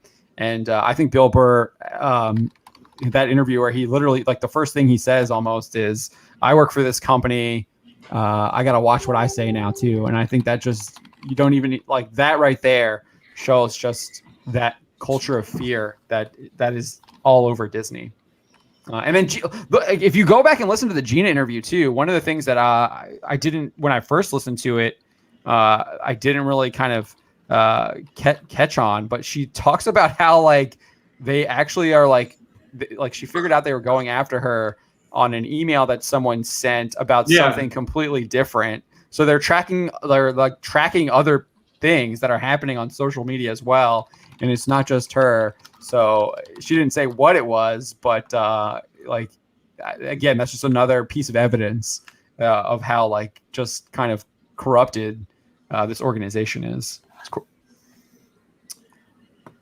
Mark6336 is saying Disney has monetized the public's goodwill for them. Yeah, I do think that there's so many people that we had Kinnell on here last week, and he was talking about his neighbors, and they were like, yeah, you heard the person from The Mandalorian got fired. So many people have no idea what's going on underneath the hood at Disney and aren't looking at it. So you do have to remember that as well. But yeah, I think you're right. People, when they think of Disney, they think of like Peter Pan, even though they're calling that racist now. You think of like Disney princesses. You think of I think of the Rescuers. I love the Rescuers. Yes, I love. Nobody remembers them. DuckTales. You better. When we had Jack on, he was talking about how his son is watching DuckTales and how that's great stuff. So that's when people think of Disney, that's what they think of. They think of the classic Walt Disney stuff. They think of those classic movies that Walt made. But I feel like that image is eroding so fast between this crap and like obviously in our circles, like the goodwill is eroding with all the crap they pull like this. But I also think it's starting to erode in a larger sense in the general public because of the China stuff. Yes, I was right there with you. I do agree. The Mulan thing is so huge. Oh yeah, so dude. Huge. And then hold on, Drew. Hold on. I want to get to you, but I just sort of want to make this point too. And this is what Not My Star Wars points out at the end of his video. All of the people posting on these videos, a lot of them are posting about the China stuff, and that is huge, because you're exposing that to so many people on that as well. And I can't believe they haven't shut off comments altogether. Honestly, yeah. But Drew, fire away. No, I was just saying when I was doing my studio talk show before I came on with you guys. Oh yeah. I was talking about people are sick in general of the forced reality because it's not reality, and people with common sense know this isn't reality, but this is the stuff that they're trying to construct, and they're forcibly trying to construct it for us. It's saying you need to conform to this new reality, and nobody wants to because we know that it's built on lies and BS. And the people in Hollywood are getting sick of it. The people in the general public are getting sick of it. And eventually it's going to come to a head because a lot more people are going to speak out. Are they? When did it? Okay, so we refuse to learn from history, but when did the stuff with the Red Scare finally work its course? When did we say to Joseph McCarthy, "You need to F off and stop"? Oh, the Red Scare didn't work because commies are now in control of Hollywood. He was actually right. I'm gonna disagree with you there, Don. Yeah, he was right, but he himself was an extremist, though. Yeah. To be fair. But I 100% agree with you, Drew. I think there will be a point. SJW. I'm not sure that it's going to come to an head. I'm not sure that I don't know what the outcome of that's going to be, but I do think it's going to come to a head eventually. Because I think that as Americans, we still have this spirit within us. And I think that a lot of us have not been broken, and we will refuse to break. And so it's going to come to a head. But I don't know what the outcome there will probably be a point where the people, or a lot of the people who have been broken, just decide enough's enough. So who knows when that'll be. If you look at history, most of when stuff does come to an head, it's usually a minority, like an extreme minority of the population that brings it to a head, and then that kind of brings the rest of everyone else in. And I think we're kind of getting to that. There is no neutral anymore. If you're like even like Bill Burr, a perfect example. I think he tried to be neutral. I think he did. I think he said she's a sweetheart, but then he called her ignorant. And then he just ended up shutting down the conversation at the end. And some people are saying that he defended Gina Carano. I called him out for it. You had mainstream Hollywood trades trying to say that he was defending her to make him look like he was defending her, which I don't think he really was. I think it's hard to interpret it that way. He calls her like a sweetheart. And I don't know. That's the only kind of compliment he gives her. So I'm not really sure if that's defending her. But yeah, that's really all I got to say on that point right there. Kind of lost that train of thought. No. Yeah, they called her a sweetheart, and I'm seeing a lot of comments online right now being like, "Oh, Bill Burr's a piece of trash." He's like, because she is not a sweetheart. She is a racist, homophobic, transphobic, blah blah blah. And even with a half measure, they will come after you, I guess. So, good luck, Bill. Yeah. I mean, he says that they were going to come after him. They're going to cancel his ball to action figure, right? By just commenting on it one way or the other. So that's what I'm saying. There is no neutrality anymore. You can't be neutral on that. It's not going to be that's just not going to work. I just don't think it's there anymore. And I do want to go back to what Jack said. Jack Posobiec, he was on here about a month ago, I feel like, and I've quoted him twice from that live stream because I just thought it was so insightful about how there is going to be a balkanization of entertainment, of media, and I think we're part of that already. I think you're seeing that in other sectors as well, which is kind of what it's the United States of America, but it's separate states, right? They're united. No, we're more like a Eastern Bloc country right now. No, right, but I'm talking about I know what you're saying, Drew, but you do like Texas. Just the governor of Texas, Abbott, just radically lifted all the restrictions while everyone else is still on those restrictions. Oh boy. So all the states are operating differently. We saw that throughout all of 2020, how different states operated differently. Cuomo is in the news right now. So I think that's happening. I think that what Jack was talking about is happening on multiple levels of our society right now. Wall Street destabilizing. Yeah, I think there's just a lot. It's a lot more of it's going to happen. We're living in what I think is going to go down in a time that it will go down as a significant time in history for sure. Yeah, 1,000%.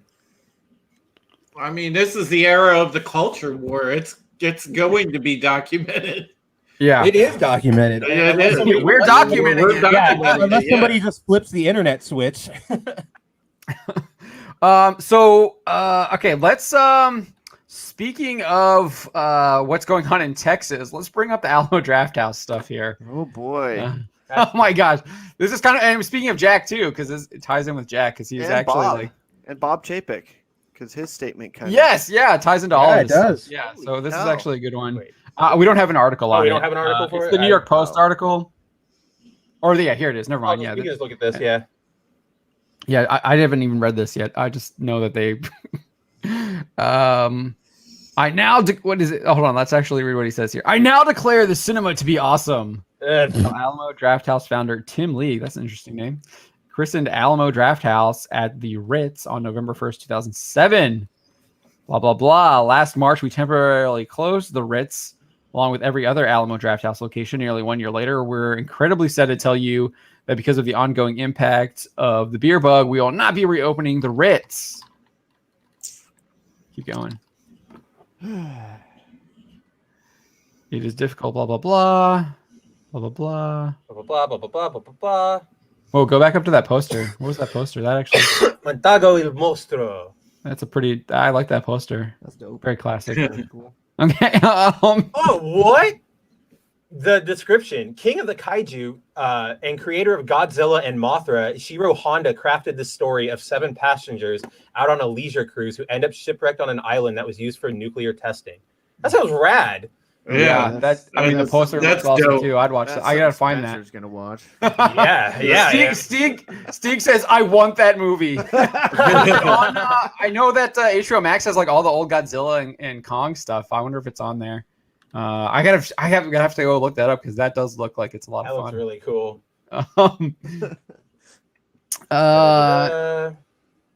To our guests, thank you for your continuing support. We'll make certain that all of our signature series will find a new home at another Austin. Okay, so they're not okay. I thought they were going bankrupt. They declared bankruptcy, but they're not shutting down all of their locations. Bankruptcy doesn't necessarily mean that you're done. Right. I thought they were trying to sell to someone else too. They were trying to get another investor. I feel like I heard that too. And here's the stupid thing. Texas just opened up. Alamo Drafthouse is still putting down all pull their tweet up. Yeah, pull that tweet up. Go back to the Go. It's right below. No, it's right. So go hit the back arrow on the tweet. Right next to tweet. Hit that hit that arrow. Hit that arrow. Gotcha. Well, that just takes me back to the timeline. Yeah. Sorry. Okay. Yeah. Go. Sorry. Yeah. And then just go. Then hit their tweet, and it's the one right below this one. Is it a reply? No. It's you have to click their profile, and then you have to scroll down. It's a separate one. It's not in the. Yeah, that's why I thought you had gone to their profile. That's why going back would have. No, that makes sense. I just grabbed it. It's right there. Yeah, it's right there. Yeah. Yeah, Don, tell us, Don.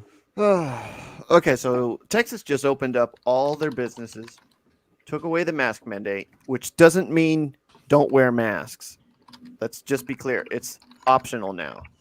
Okay, so there's no mask mandate. He's allowing the companies to do what they need to do to get the economy back up and running. Alamo Drafthouse, going into Chapter 11 bankruptcy, says Alamo Drafthouse's mandatory mask policy remains in place, as well as our 6-foot social distancing protocols and all of the other safety measures we've had in place across the country since last year. We are only following the guidelines of the CDC and medical experts, not politicians. Right now, at what we hope is the beginning of the end of Coca-Cola. The health of our teams and guests remains this company's top priority. Alamo Drafthouse, you are now going to lose all your businesses. It's kind of. I don't think it's on the level of Daily Stupid, but it's definitely definitely stupid. We're going to maintain so basically they're saying we're not going to fill our theater. We're going into bankruptcy, but we're not actually going to try and fill our theaters because Alamo Drafthouse actually has a unique business model with their theaters because when you go there, you order food as well because they operate a restaurant. So basically, they're throwing away by not maxing out their theaters. They're throwing away food revenue too, which the markup on food revenue is crazy. It's so dumb. It's so tons of money off of that. You guys ever go to a movie theater and order just I just want some chips and dip? That shit's $6. Mm-hmm. I was gonna say 10, but yeah, right. Depends on where you go. But yeah, so they're throwing away lots of revenue by doing this, even though they aren't actually mandated anymore. So this is they're self-inflicting wounds on themselves. So it's hard to feel really sorry for a company that's advocating hurting itself.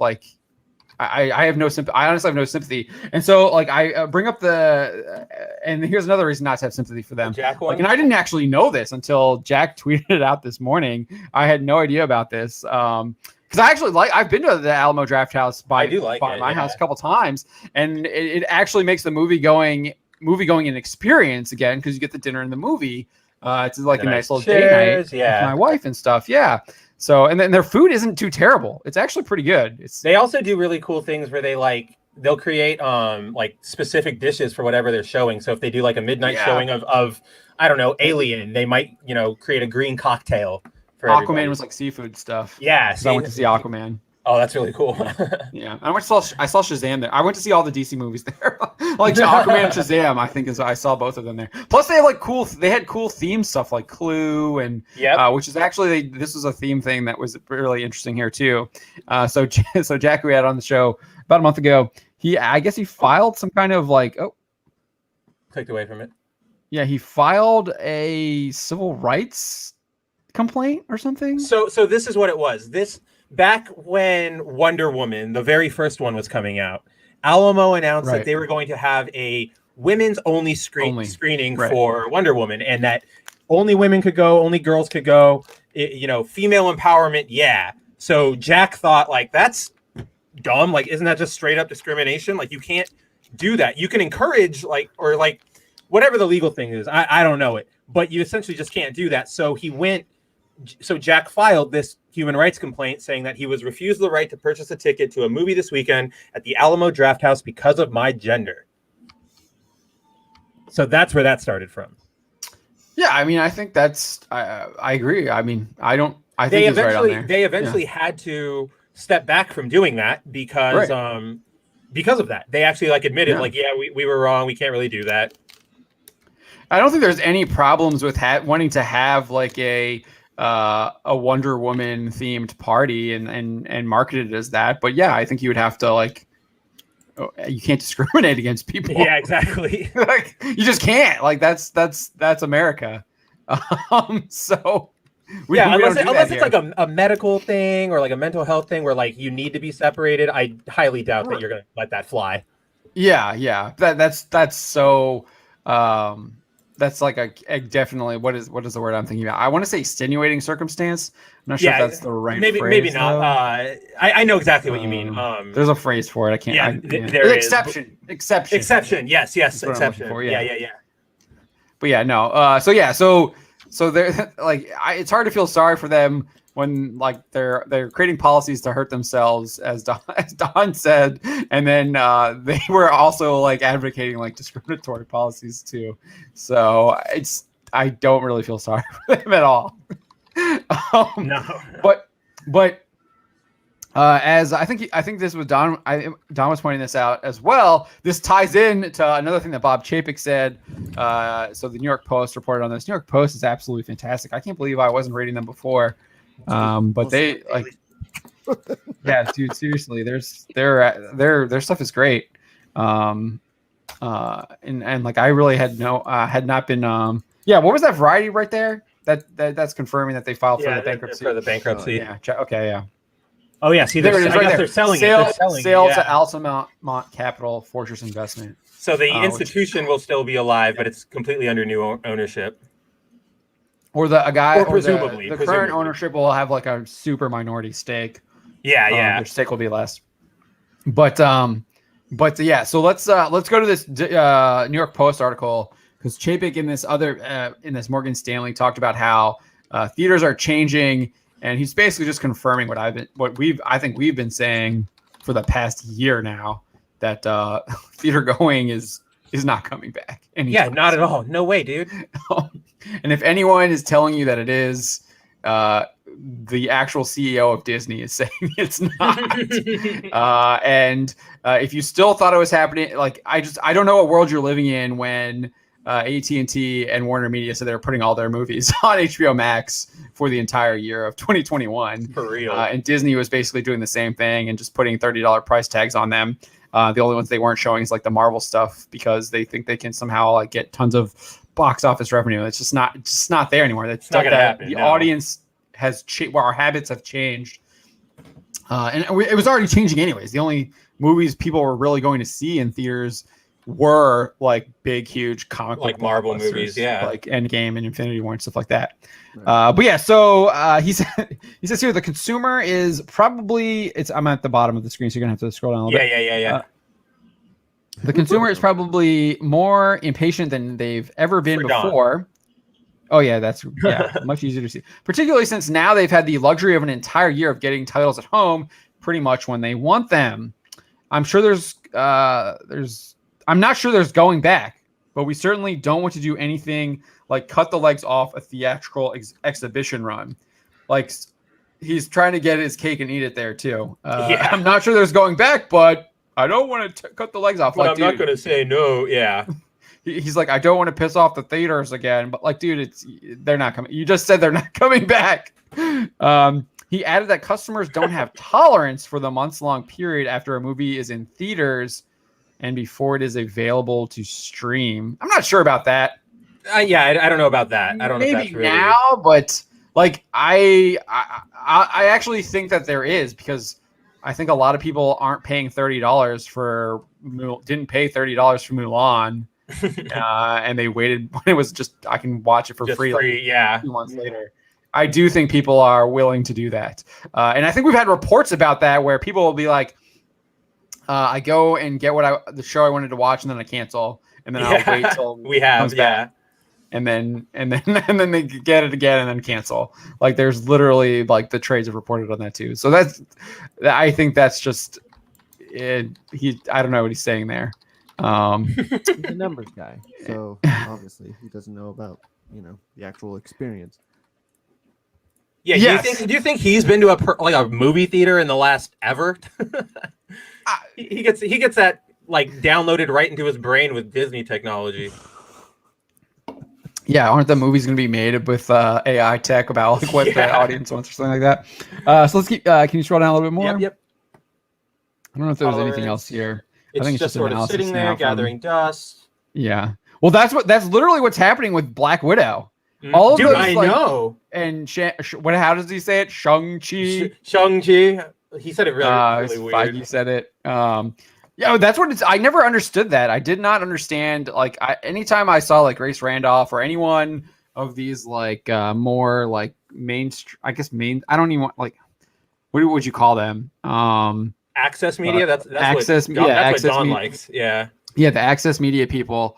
She literally works for AT&T. She does. Yeah. The access. Realize, Eternals is out in like 7 months. It's not coming out. It's not. Yeah. Good luck. Yeah, we saw the toys. The only thing we've seen is the toys, and I think we got like a leaked. There was some like was it just the toys that is that how we got the? I think there was something. There was one other thing. There was the toys. There was like a poster leak or something. It was like the toys, and then I think a poster. promo image leak or something like that from like Brazil. But yeah, that stuff I never understood when Access Media people were saying. Well, I get why they were saying it because they were trying to cover for their masters, but it never made any sense to me because that they spent all this money on these products and they're not getting anything back from it, in the hopes that they can potentially get a lot more back from it rather than releasing it. And obviously AT&T has a drastically different story, or different, made a drastically different decision on that, where they're putting all their stuff out like immediately. Wonder Woman 1984, they were delaying it. They were all following the same script, and then they decided like we're going to do all this stuff on HBO Max as well. But Mark 6336 is saying Eternals is an Oscar chase movie. Really? I would never consider a superhero movie to be an Oscar chase movie. It's Maybe like Chloe Zhao. Maybe like costumes, maybe. Yeah, maybe. I mean, well, you know what? If freaking Suicide Squad can win one, anything can win one. They were trying to push that Birds of Prey too, weren't they? I think they were trying to push Birds of Prey. No, I gotta look that up. I remember that. I remember because you would go to like the Hollywood Reporter or Deadline, and you have like the ads that are like, please consider Birds of Prey. Oh my gosh, Academy Award. Yeah, it was up for best makeup and hairstyling and best visual effects.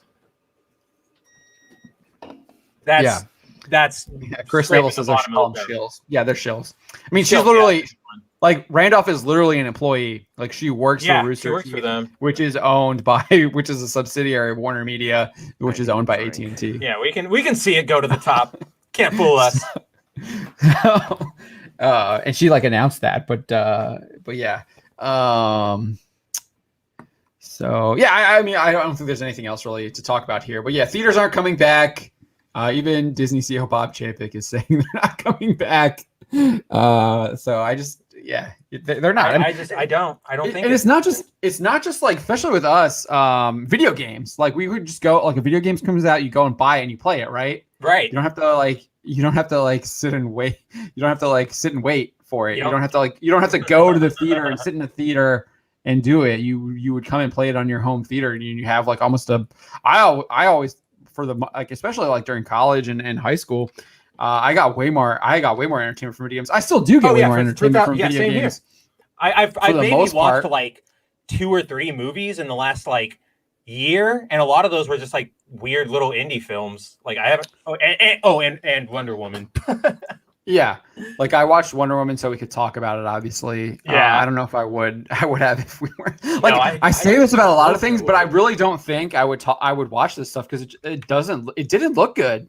Like even that first trailer, like crap, she's swinging through the off of lightning. Like I guess the lightning bolt thing was kind of okay, but it's like it was kind of cheesy too, honestly. Especially the way it was filmed. I'm right there with you. For me, like it would have been one of those movies that I wouldn't have watched unless I was at like a friend's house and they put it on, or I was like flipping through TV one day bored and like, oh, hey, Wonder Woman. I haven't seen this. What's up with this? Yeah. It's like fantastic. Right? I didn't watch I only watched it when it came out on like I don't know what it was, like HBO or something like that. Whoever had it, and whatever, like like my parents had like the cable subscription or whatever, and I was like, okay, let's see what this is, and I was like, holy crap, this is one of the worst films I've ever seen in my entire life. It was absolutely garbage. But I see Roof Korean is here in the chat. Shout out to Roof Korean. He's saying watch Mulan and click the like button to improve your credit score. Maybe I'll be able to eat this month if I leave a positive review.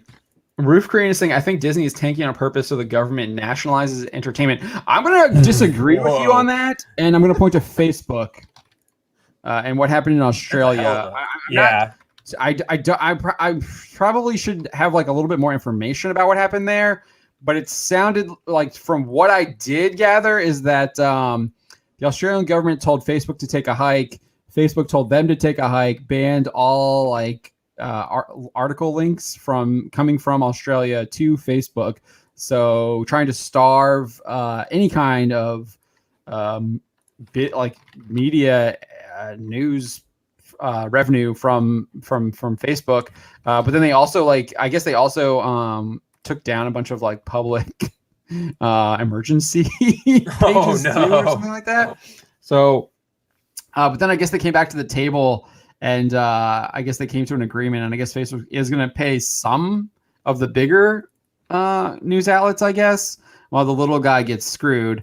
So, but I think that's why I think that these entertainment company, or the media and these entertainment companies, they think that they're multinational now. They think they have more power than actual states.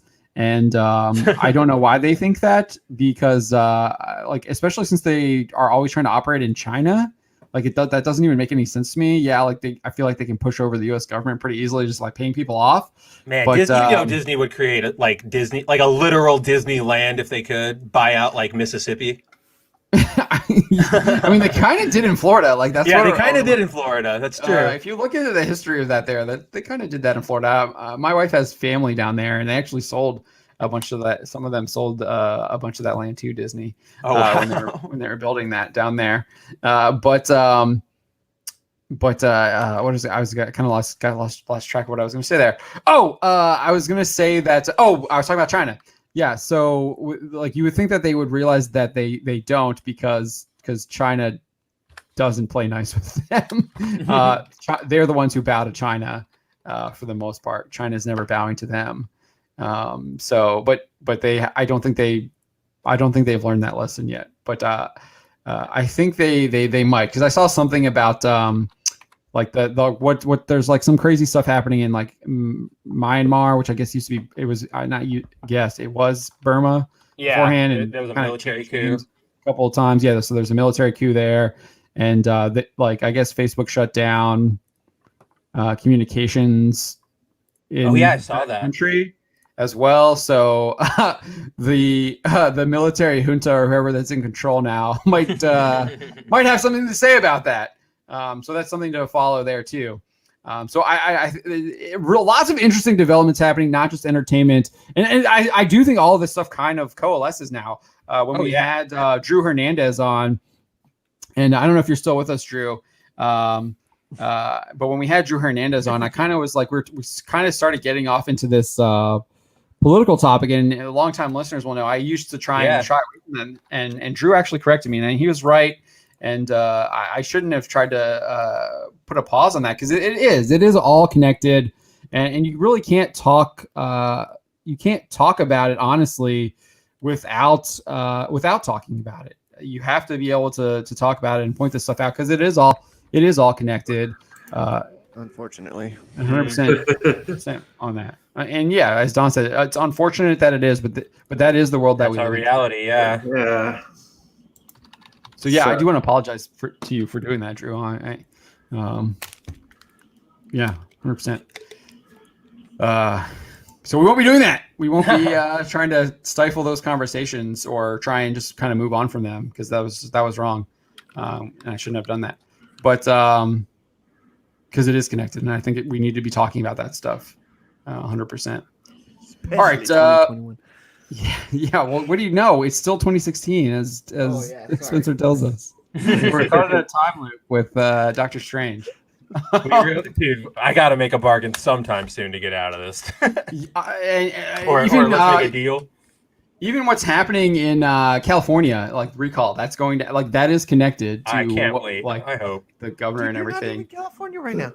I'm still registered out there.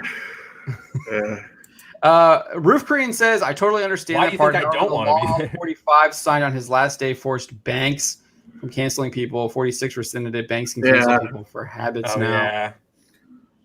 Yeah. Was I talking about banks? I think that's just general cancellation, everything connected. Yeah. Which that's wrong too. Like, again, I guess like going back to the whole Gina being fired, I think that, like Disney can cancel a contract doesn't mean that they should, or that it's right or just. It's it's just, especially the reason that they gave is a lie. It's like a fact of the matter. Politics has become the religion that has infiltrated the nations to Hillam 29. I think that's he's right. No, dude, it seriously has. Somehow They've replaced politics has infiltrated into the thing that is the second most powerful thing that sculpts our landscape, our cultural landscape. That's the entertainment business. Mm-hmm. And with politics infiltrating the entertainment business, now all of those evil people in both camps, they have the ability to control the masses. Yep. And Bingo. So that's exactly what's been going on. Well, it's exactly what's been going on, and I always point this out. It's all of this is not natural. This is not organic in any way. This is all manufactured division and discord, and it's almost like an organized operation, because you see how it's infiltrated everything, and how they have mobs of people, that purvey it, that move out into the greater sections of different industries, and continue to shout this narrative from the mountaintops at people. And it's gotten really nasty to where now it's like, well, if you don't want to listen to what we have to say, or if you're not going to go by what we say to you, you're going to have your livelihood taken away. You're going to, we're going to push for you to be in the unemployment line and to essentially be erased from all your platforms. Yeah, be othered, like that lady, that racist TikTok lady always brags about. Yeah. And the only thing you can actually achieve is the middle class. Biden, as Biden says on Not Dr. Did you Tuesday. see that, Drew? Yeah, so stupid. What was it? Something Read Across America. Read Across America Day. That Only thing you can achieve is the middle class, and you'll be happy with it. Well, yeah, and again, it's one of those things that's meant to take away hope for people. It's very purposeful what's going on. Yes. They want to demoralize you. Exactly. Yeah. Usain Husni, I'm probably saying your name wrong. I apologize. He's saying we're okay censoring ourselves. They infected all parts of society. Yeah, I think that's like one of the biggest problems that we have. And I again, that points back to that that article that I wrote and the video I did about the Bill Burr, the Mandalorian, and calling them cowards. It's because he was self-censoring himself, and I'm guilty of it too. I just apologize for that. And I try not to be, but yeah, it's hard. You have to wage.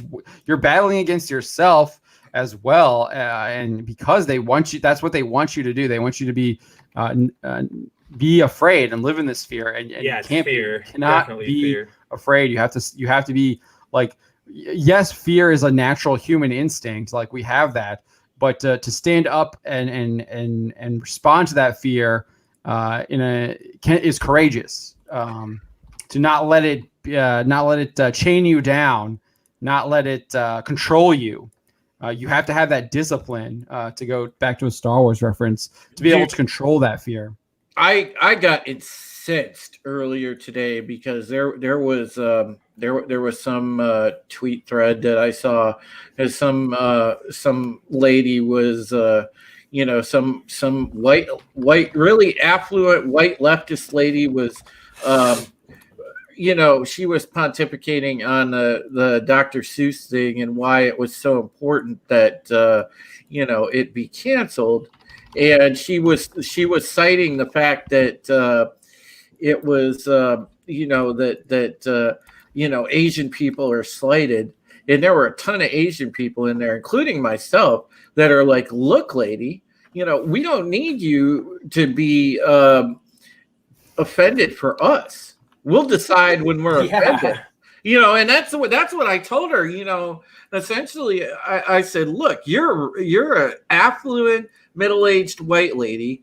I said, who is probably not getting much action these days. So you must be bored. So I'm gonna tell you what you need to do, and what you need to do is stay in your lane and not worry about what is offensive or not offensive to the Asian people, because we got this. You know, but we do got this. But I'm so sick of that because we don't need that.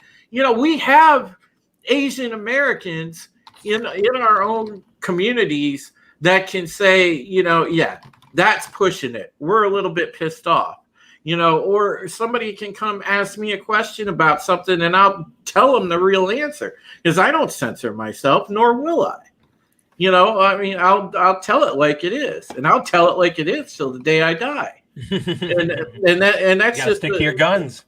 And that's just the way I was raised. You know, my dad, you know, God rest his soul. He always said, "Have some balls, damn it."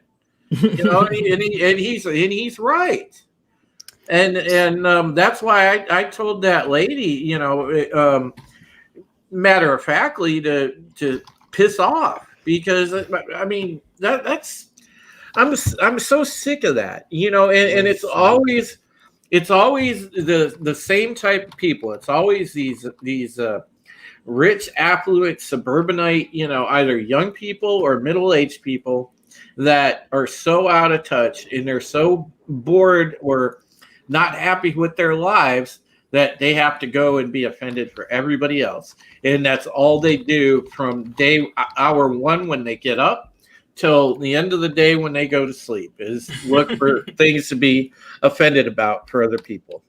Drew, was it a... That's exactly what Josh asserted in his recent article. Contributor that you were talking with? What's that? Was it an MSNBC contributor that you were talking Oh, with? I can't remember. Oh, was she the Daily Stupid, the Washington Post woman? I can't remember what her name is. Oh my! She said that reading Dr. Seuss was like too hard for her and like too long. It was literally game journo. Like I need an easy mode because I can't read a 72-page Green Eggs and Ham book. Like, are you kidding me? That like there's only like what like a one sentence per page. Can't read that. Like, get out of here. Yeah, Ashley Parker.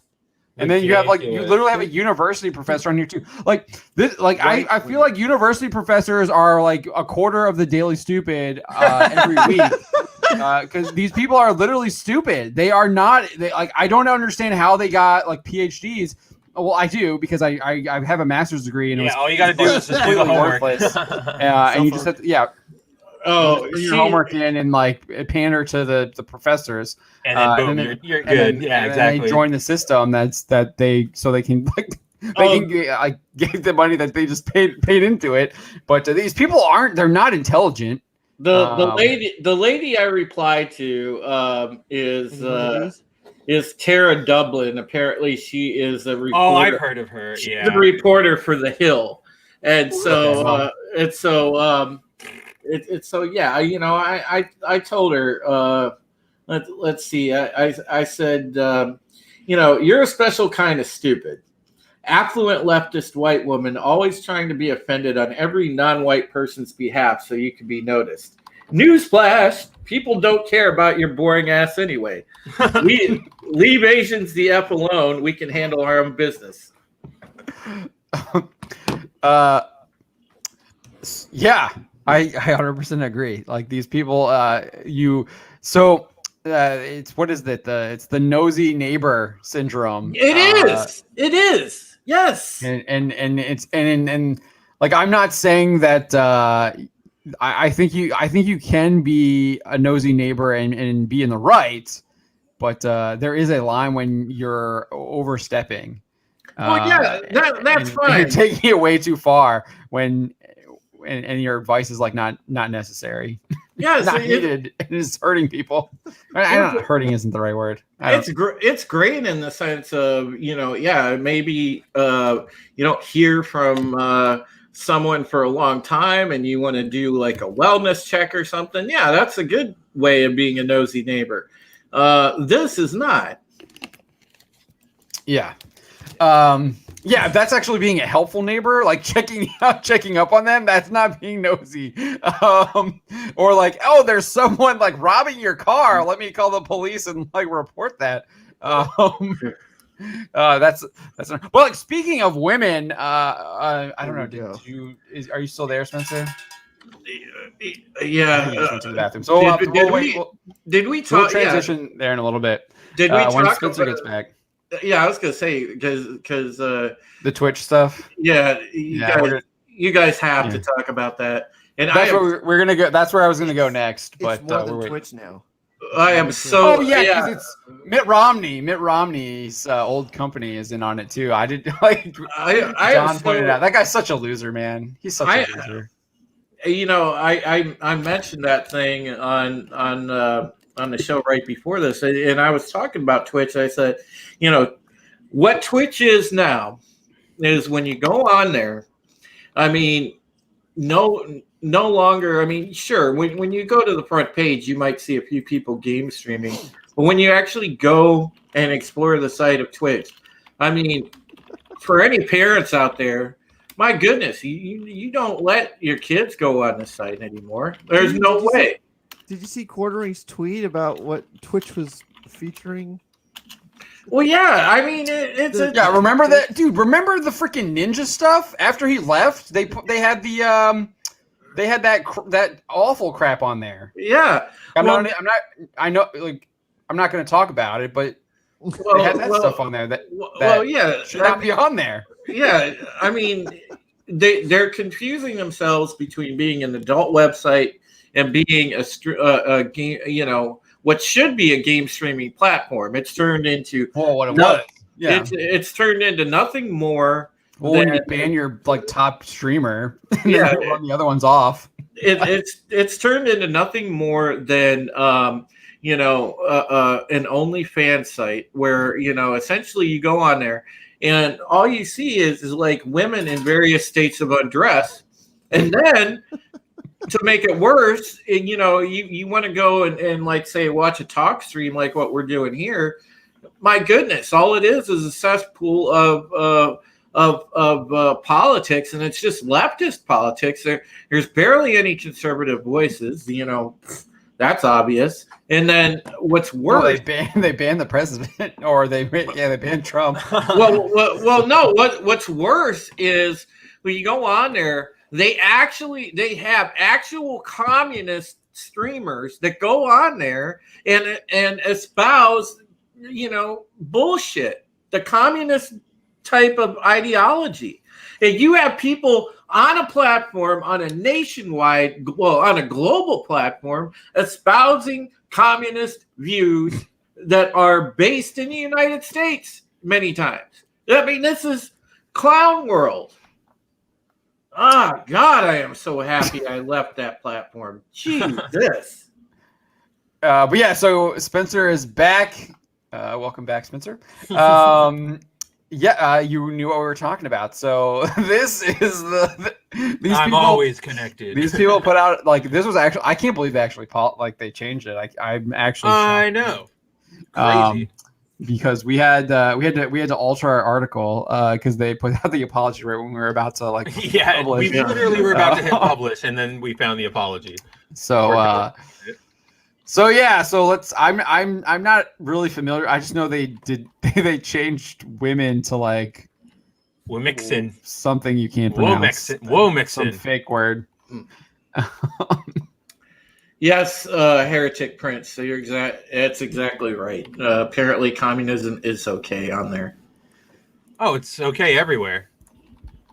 It's like the one political view you can hold and be, what's the term? Supported.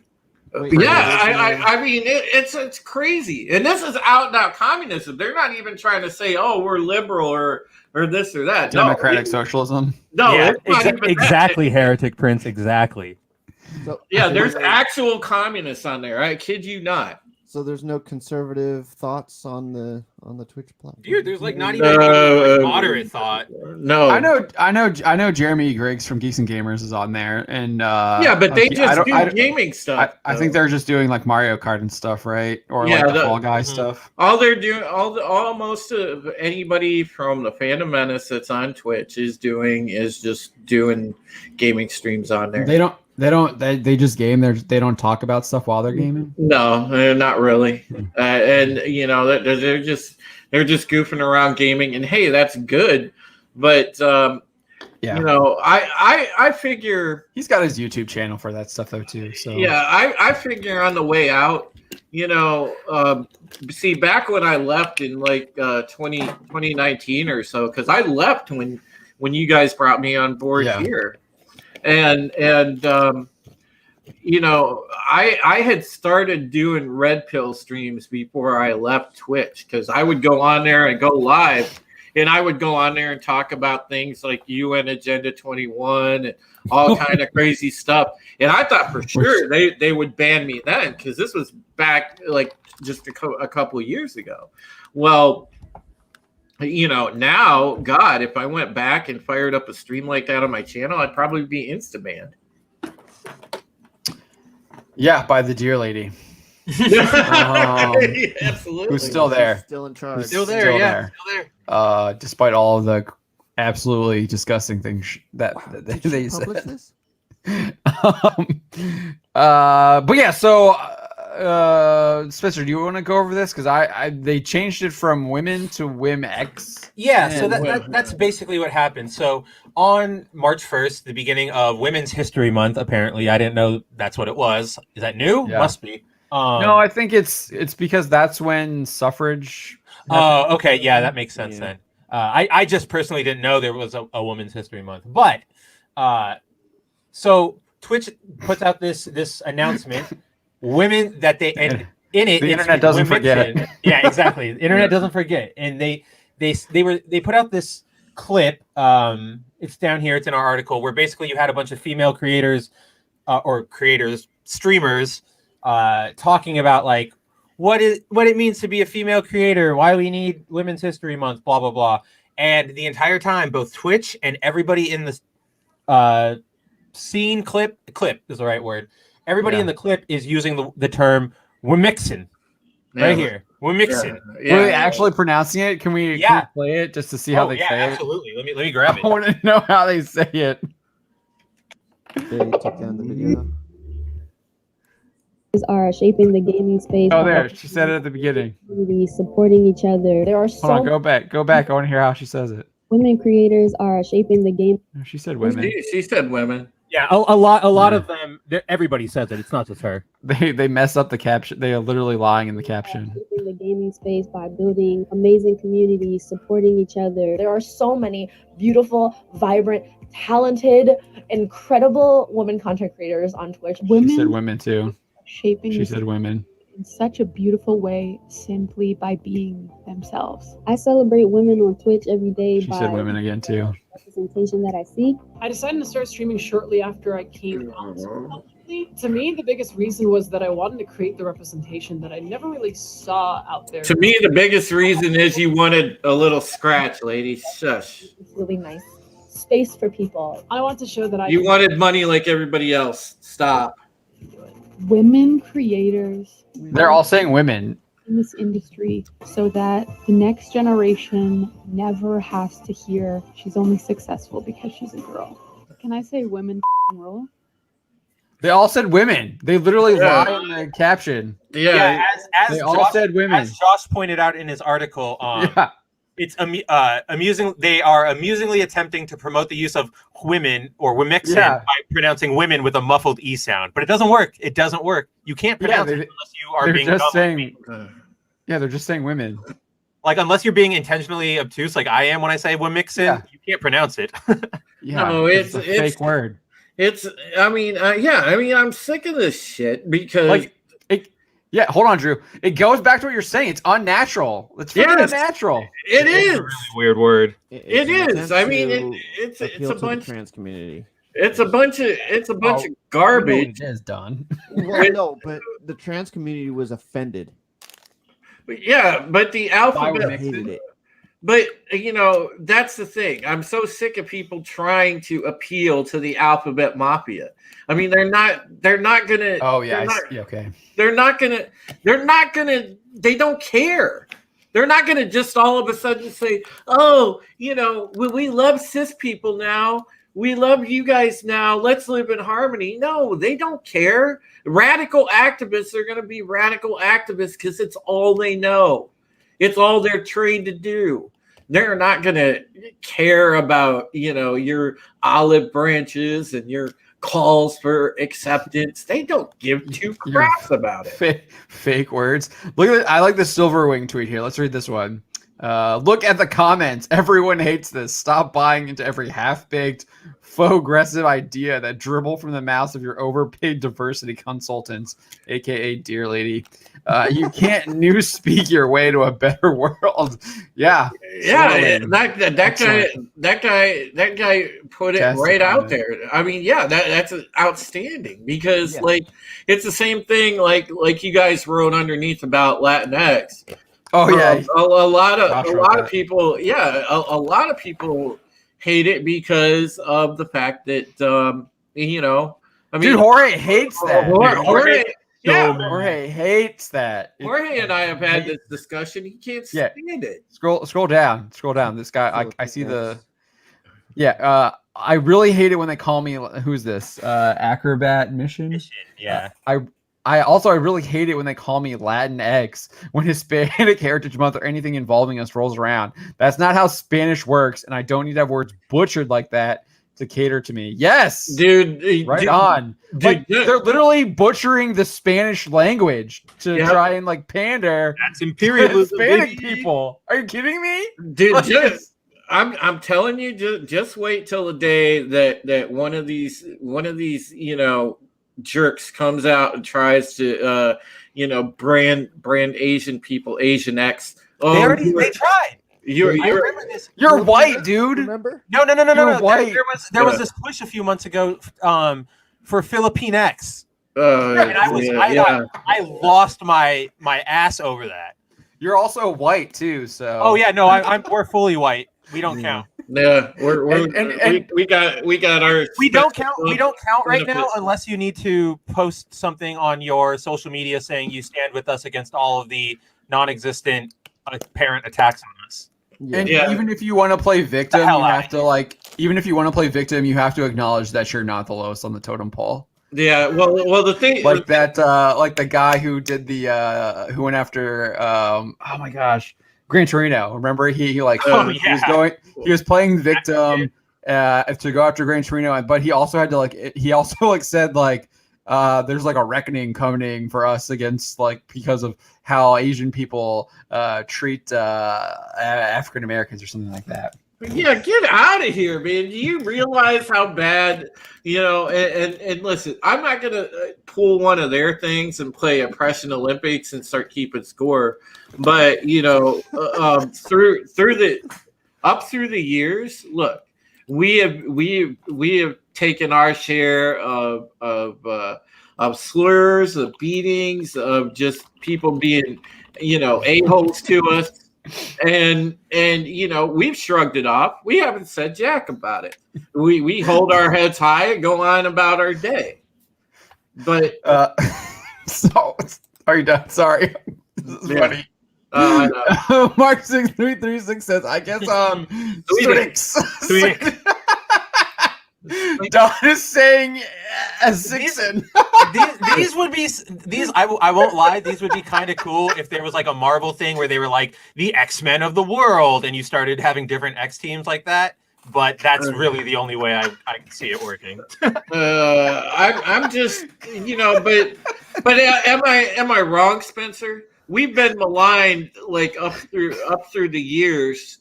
And we've never sat there and complained or bitched about it. We just got. I mean, there have been instances where, of course, we've pushed back against racism, but no, there's never been any sort of outright movement saying you're all treating us like crap, no matter what.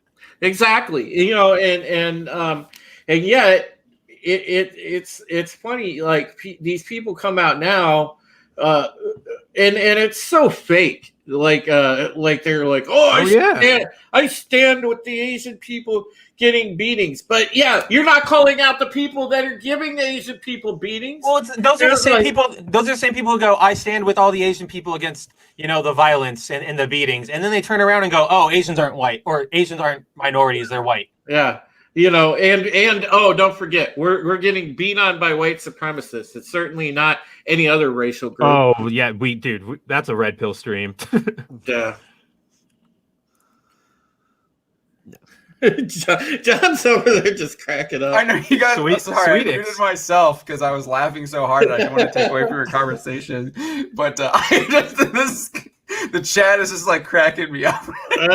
Chad was I knew you guys inspired. were talking about something serious, and I didn't want to try and distract. I like her. Yeah, that's the next one, John. Mixon. We're gonna be Mixon, yeah. Mixon. Because there was actually a Mexican food place in my old neighborhood that was called Fresh MXN. Yeah. I bet you it was probably run by Mexicans, right? Oh yeah, absolutely. Yeah. No, it's just Mixon's.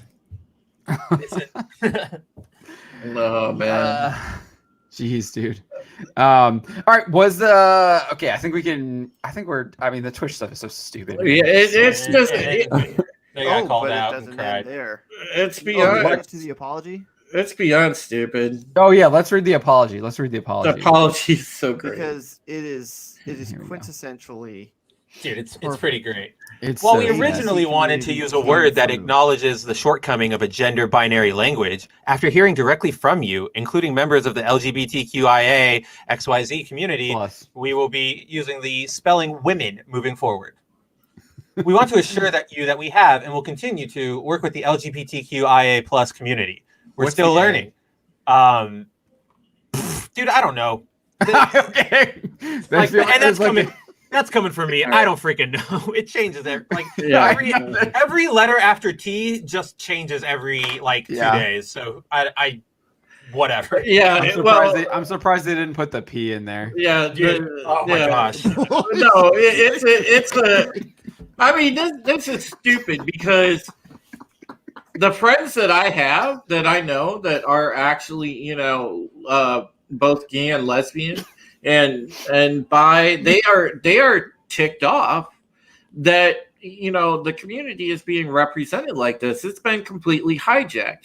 They don't feel like they Political pawns. Yeah, it's turned into a political chess game, and they're being treated as pawns instead of people. And there's a lot of people I know that are all lesbian, gay, and bi. I don't count the other friggin' letters because it's clown world stuff, and they're not happy that everybody came in and hijacked what was a close-knit community. I think Dave Chappelle has a pretty good skit about that, about them driving in a car. Yeah. I think he does a pretty good job of that. I love that bit. It's like the best way to illustrate it. And they're definitely pissed off about the the pedo people trying to worm their way into this. Oh, yeah. I mean, that's a whole separate issue. You went there. I was the P. But yeah. We didn't finish the last part there. It says our good intentions. Yeah, right. You had no good intentions. Don't always equate to positive impact, but we're committed to growing from these experiences, doing better, and ensuring we're inclusive to all. Our good intentions don't always equate to positive impact. I know, First for off, real. They don't have good intentions, and then maybe you should rethink what those good intentions are if they're not having positive impact. Get out of here. I understand that. That's something we see in superhero stories all the time, where they go out to save somebody and something goes wrong, and and they had all the intent. No, you go, wow, they had all the intent of going in there and saving that person, but the Joker showed up and blew up the building.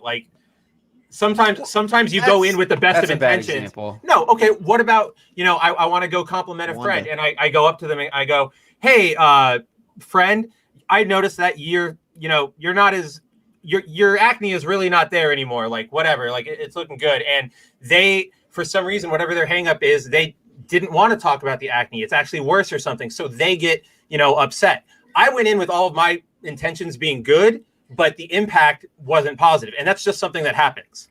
Yeah. I understand that one. Well, I understand they're completely tone deaf. They are. I'm not justifying. I'm saying I understand that line of logic. The good intention is like you aim to go help someone, but what actually happens is you hurt them. Yeah. It So was written by a middle class. Yeah, and if you hurt them, like, yeah, it sucks, and you go and you deal with it, but it's also you recognize that, you know, I didn't go in with the intent of hurting that person. Right, but I still think that like the example you gave is a little bit different than what this is. So like a good intention for this is like, yes, we want to help these people, but we're going to enact a policy that actually hurts them. So you would judge but they policy in their mind, but in their mind, they went with the good intention. So you can go, Twitch had all the good intentions, but how they pulled it off was completely stupid. Right, that's what I'm saying. You still like, yes, that what you're saying is good. But you can have all the good intentions you want, but if all those good intentions are always leading to like horrible results, then you need to. If it's always, yeah. But like, just the Joker example. The reason why I said it was because you have the Joker is obviously a villain showing up. That's a little bit different story because you can have good intentions and you're doing the right thing, and then some crazy whack job villain shows up. Yeah, I get that. Like that's kind of out of your control. On that, like maybe you're like rescuing people from a fire and like the Joker had said it and now he's got you or whatever. Like that's a little different because there's another person in there. Yeah, I get that. Yeah. Okay. I look at this tweet and I go back to Drew's story of how this person was trying to insert themselves in being offended for another community that they had no interaction with. They have absolutely no idea what they're going through. They just wanted to be offended for that community. Yeah, they want to earn fake like white woman world right here. They want that's fake woke points, man, and exactly. It just I hate that because it's such a disingenuous way to be. It's unnatural, like you said. Yeah, it is. But then it doesn't stop at Twitch. No. Yeah, pull up the. Can you? Yeah. What was the that Bain one? Capital tweet? That's what it was. Yeah, Bain it's like Capital. Bain. That one's Let me still grab out. it. Old Mitts company. Yes, of course. Go figure. Got them. Mitty. Sell out take over a company, fire everyone, and ship everything over to China. Where did he sell out? Name. Yeah. Well, if anybody ever had any questions that are that the most of the establishment politicians on both sides are 100% anti-American globalists, yeah, I don't think you have a question anymore. Blue-eyed Scorpio is saying, I took it as a shot at men, putting the X to not have the word men in it. Yeah, I think that was probably in there too. I think that is legitimately part of the logic process. Yeah, because I'm pretty sure all of this X replacement started with women. Like I feel like that was the first word, and the logic was because of men.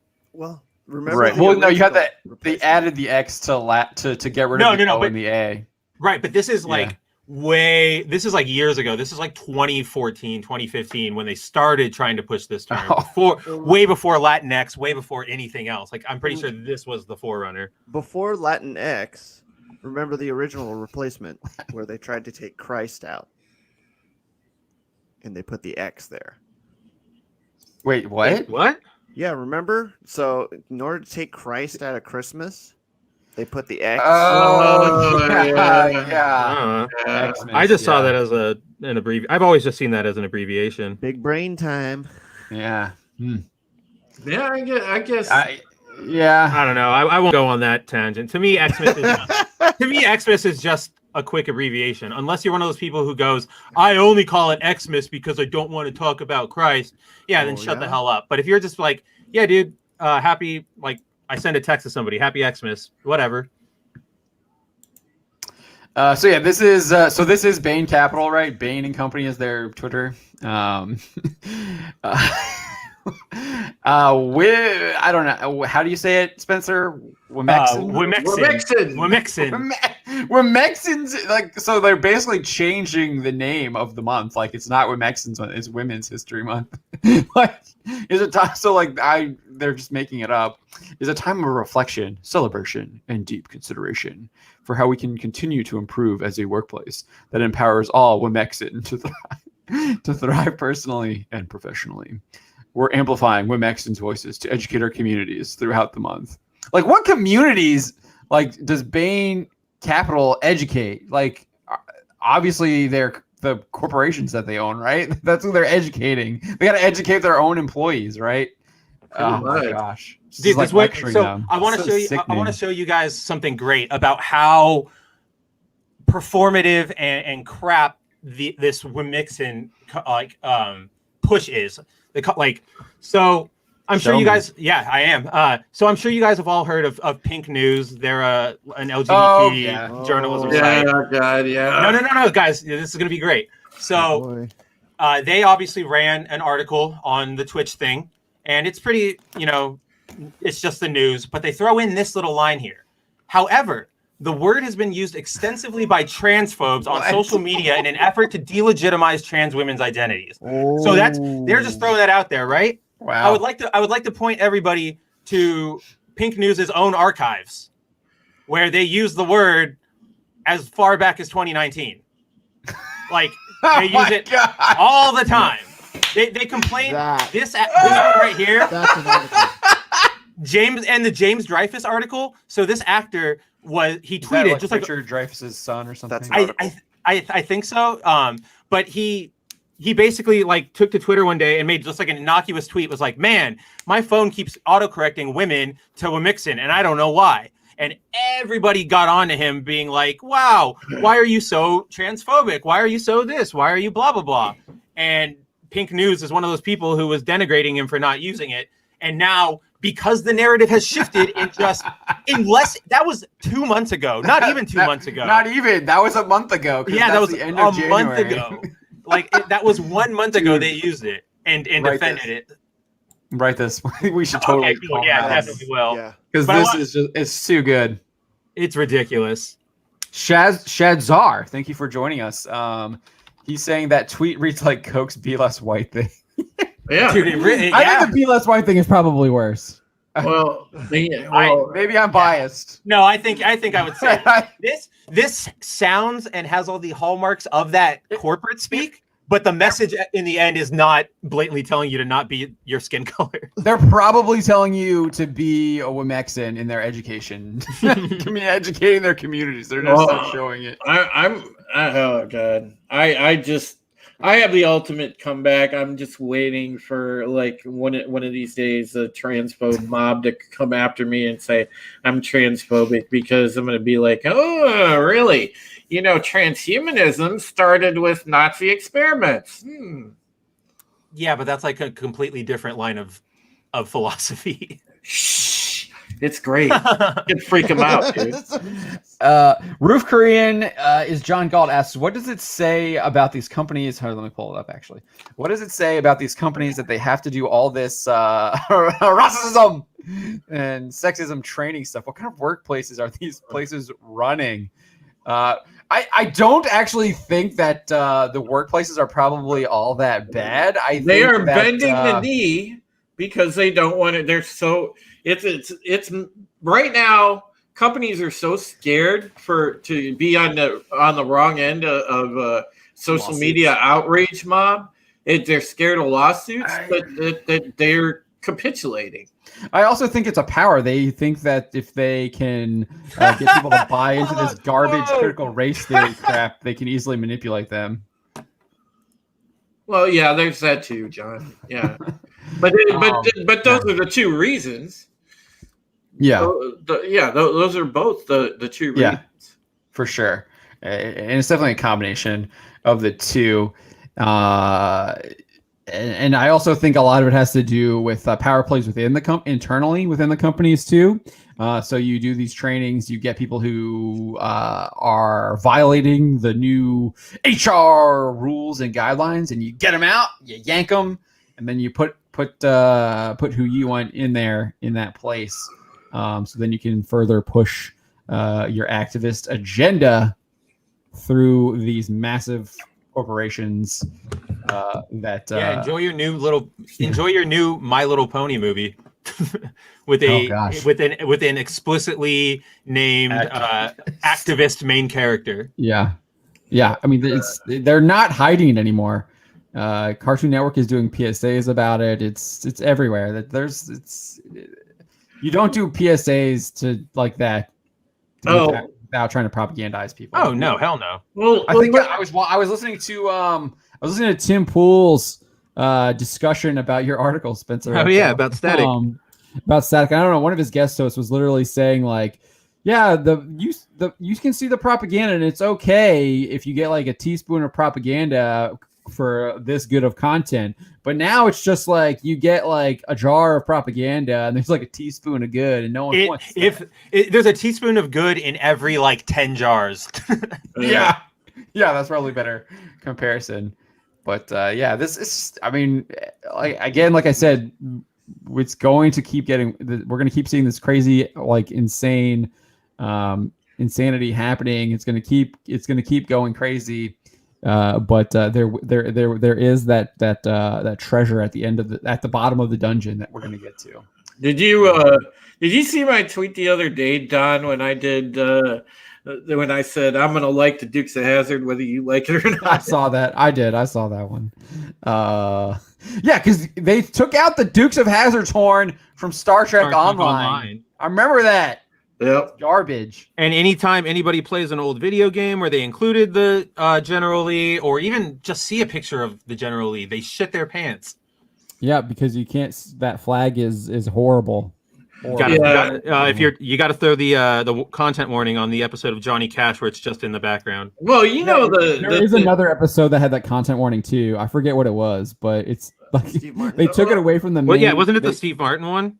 Yeah, the Steve Martin one has it too. Yeah, because that's what Don said. Yeah, that's the one I clicked on. Yeah. Well, back when that whole business happened, the funniest thing is how they got it so completely wrong, and this is why like this cancel madness, and that was one of the prime examples of early cancel madness. What are you talking about? Early? This just happened.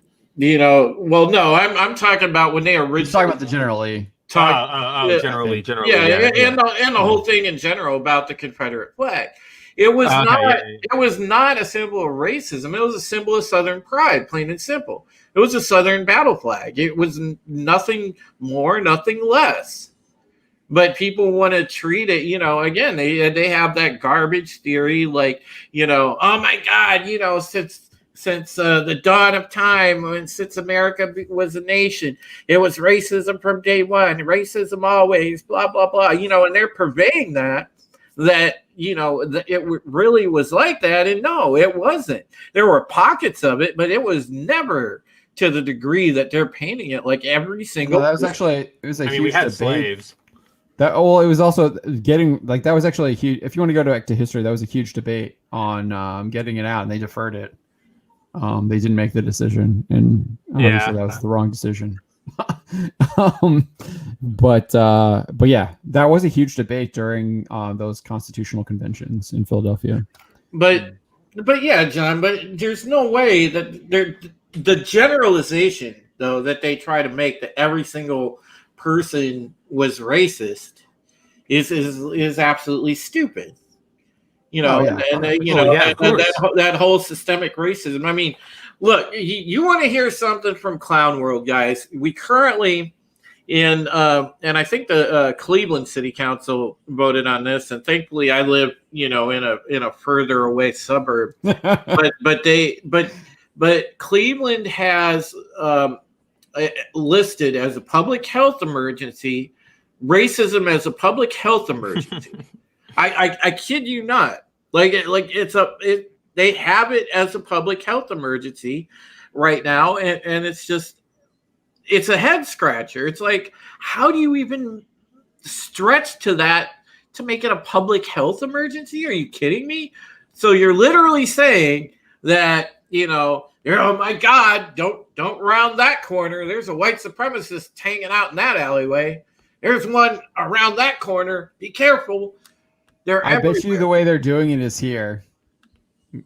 Health problem, right? Mental health. No. Hey, Deviant Pork. I didn't even notice that. Oh yeah, Twitter always shows you who you follow now at the top. I I kind of don't like that because it's harder to like get like a broad swath of. I know it's kind of hard. Yeah, these like are all what people are reacting to. Yeah. Someone's got you blocked there too. Or they let's do it. Yeah. Oh, no longer exists. All right. We are, I guess we're at 10 till. Is there any last thing we wanted to bring up that we haven't gotten to yet? I don't know. That pink news things is can the world stop spinning now? I want to get off. No, you don't want to get off. You want to keep going. Got to be a happy warrior. You got to strive for that middle class and stay there. Yeah, exactly. No, he said something incredibly stupid today. Like, what did he say? Put it into the Daily Stupid if it was just no. He said that it was a incredibly horrible decision that Texas was making. That Texas governor was making. Didn't he say he wanted to like end that stuff? I don't like what. That was one of his campaign promises, but he didn't fall. It was a lie because he literally put out a video like 2 weeks ago where he's like, the only way through this is to buckle through it. And it's like, didn't you say you had a plan? And now you're saying you don't have a plan? Like, great. Here's the thing. He says we're going to have 100-day mask, not mandate. He never said mandate, but he said to challenge. So everyone's going to do the 100-day thing, but it's not a mandate. It's a challenge.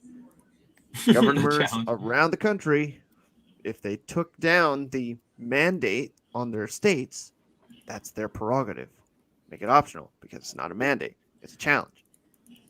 Now he's clamping down on the Texas governor for taking down a mandate. What is it, Joe? I mean, do you have Alzheimer's? He does. He does. He's having his strings pulled anyway, Don. Come on, you know that. Well, I know that, but I don't trust politicians anyway. Yeah, right. You shouldn't. He was a Trojan horse all along. You know, they know. Oh, he's not going to make it. They know he's not going to make it through. Not even 2 years. I saw something trending today. It was like Kamala save us or something. Yeah, dude, I saw that too. I didn't even click on it because just shut up. See, it's already starting. Yeah, but I do want to talk about this one here because I think Don actually did this, and Twitter is up to some like crazy. Oh yeah, like insane shenanigans. Oh, J.K. Rowling. I sent. Yeah, this one. I love the picture you used too. It's a good job on the Photoshop there. But yeah, so this is the tweet. This is like the first one that got her like in big trouble, I guess, because I think they went after her for liking some tweets before. Yeah, and then this was when they did the same thing with Gina, and then they got her on. Then they really went hard after her for this one, and then even Mark Hamill had to like walk back his like the tweet, which is so funny. That right there is that whatever caused Mark Hamill to do that is exactly the same group of lawyers or whatever the hell that probably remember how Gina said that she had to like Disney wanted her to meet with like LGBT representatives or something and apologize. I'm almost positive that's what happened to Hamill, and he went with it instead of saying no. Yeah, they probably he issued the apology. But yeah, so this is the tweets. This was what December 2019. Oh, we don't have the how many likes it has now in there. That's okay. Put an archive on it. The tweet's still up. Oh, there it is. We can see there right there. Yeah, no, the tweet's still up. But yeah, is that Jane Theory's tweet there? No. Okay. We don't have hers tweet in there. Oh, no, I just mentioned her, but yeah. Okay. But yeah, so this was brought to our attention by Jane Theory. Shout out to her. But yeah, so like if you like this tweet, like Twitter removes your like. Right? Video. Yeah, there's a video from the first account I clicked. So here we go. He tries to like it a couple times and it just blips. And that's on the mobile app, which Don, you said gave you the same issues, right? Yep. Wow. I think, can we pull up Jane Theory's original post? Because I think she said she was able to like it, and then a couple like minutes later, hours later, So it was removed, right? In the article, I actually said that I did it on my laptop, and it showed up as red. And then when I go back to the tweet, it's gone. Yeah. Mr. Mystery Guest, he also in the Yes! comments, he also said he clicked, Yeah. and I said, "Dude, check back in 30 minutes." Yeah, and and then then- he checked back. It's gone. Yeah, I quote tweeted him because he was like, "Try it yourself. It's like messed up." It's weird. That's crazy. I do not have Okay. that. I mean, I don't know if Don has it. Oh, why did I go there? I went to tweet.com. That's not. I don't know.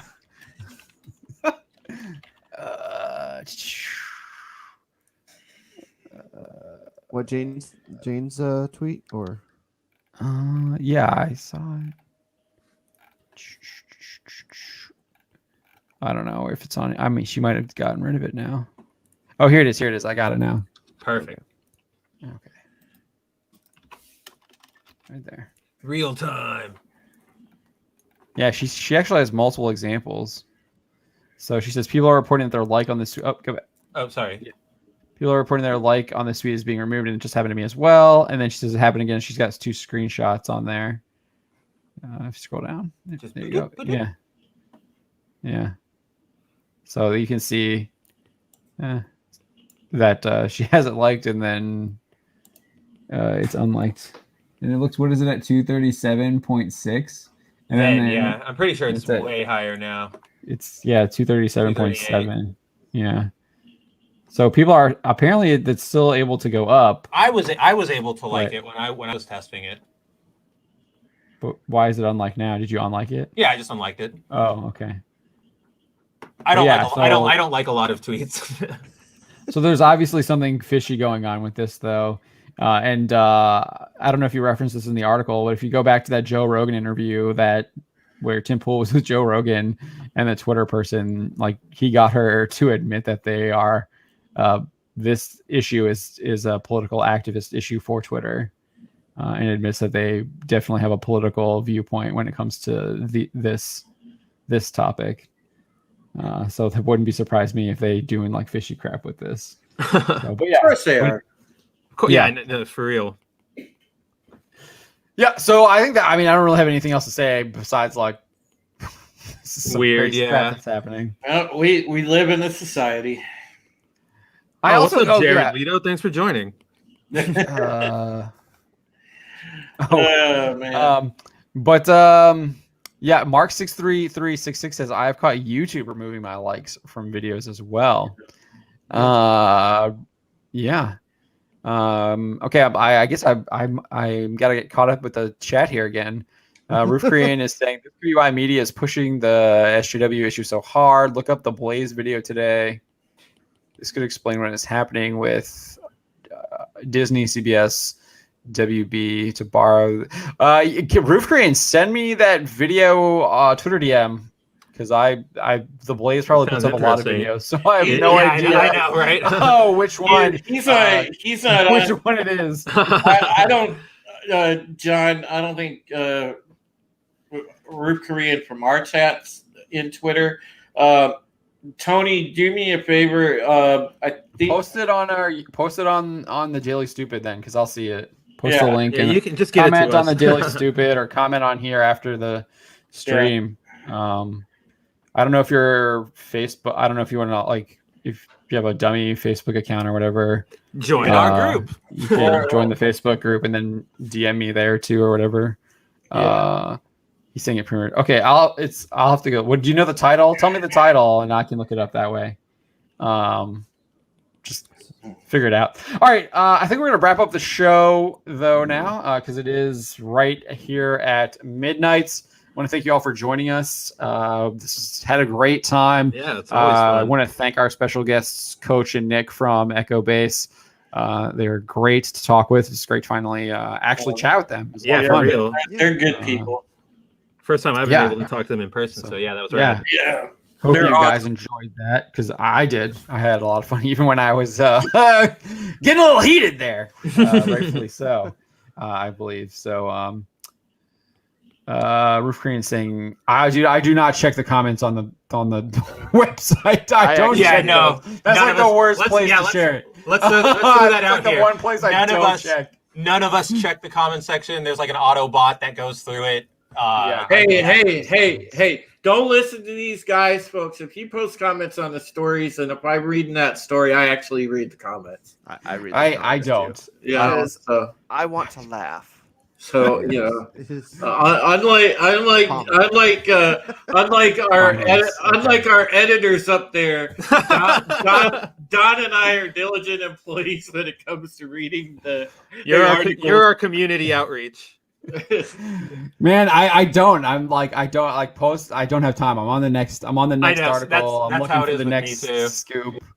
I know you guys working on a video or whatever. I check our Twitter engagement a lot, and I know John's on our Facebook engagement. So yeah, I look on Twitter. I look what people are saying in the Facebook group, and I kind of moderate the Facebook group, I guess, a little bit, because I that's the one thing I do keep like pure political stories out of the Facebook group. Just try and do keep it on topic. They have to be like entertainment. At least have some kind of entertainment aspect to it. That's like the only thing I really keep out from there. So did we actually do the thing tonight where we talked about what we were all, No, because we had Coach and Nick. Yeah, when we actually haven't been doing that lately because we've been having guests and we just want to kind of get right to the topics. We usually do it after they leave, but we didn't do that tonight. We were on a roll. Since we're going around real quick, guys, let's see. Let's do it. I haven't really read much of anything this week. I've kind of been nursing like a toothache, which sucks because I haven't been able to get into the dentist for a few days.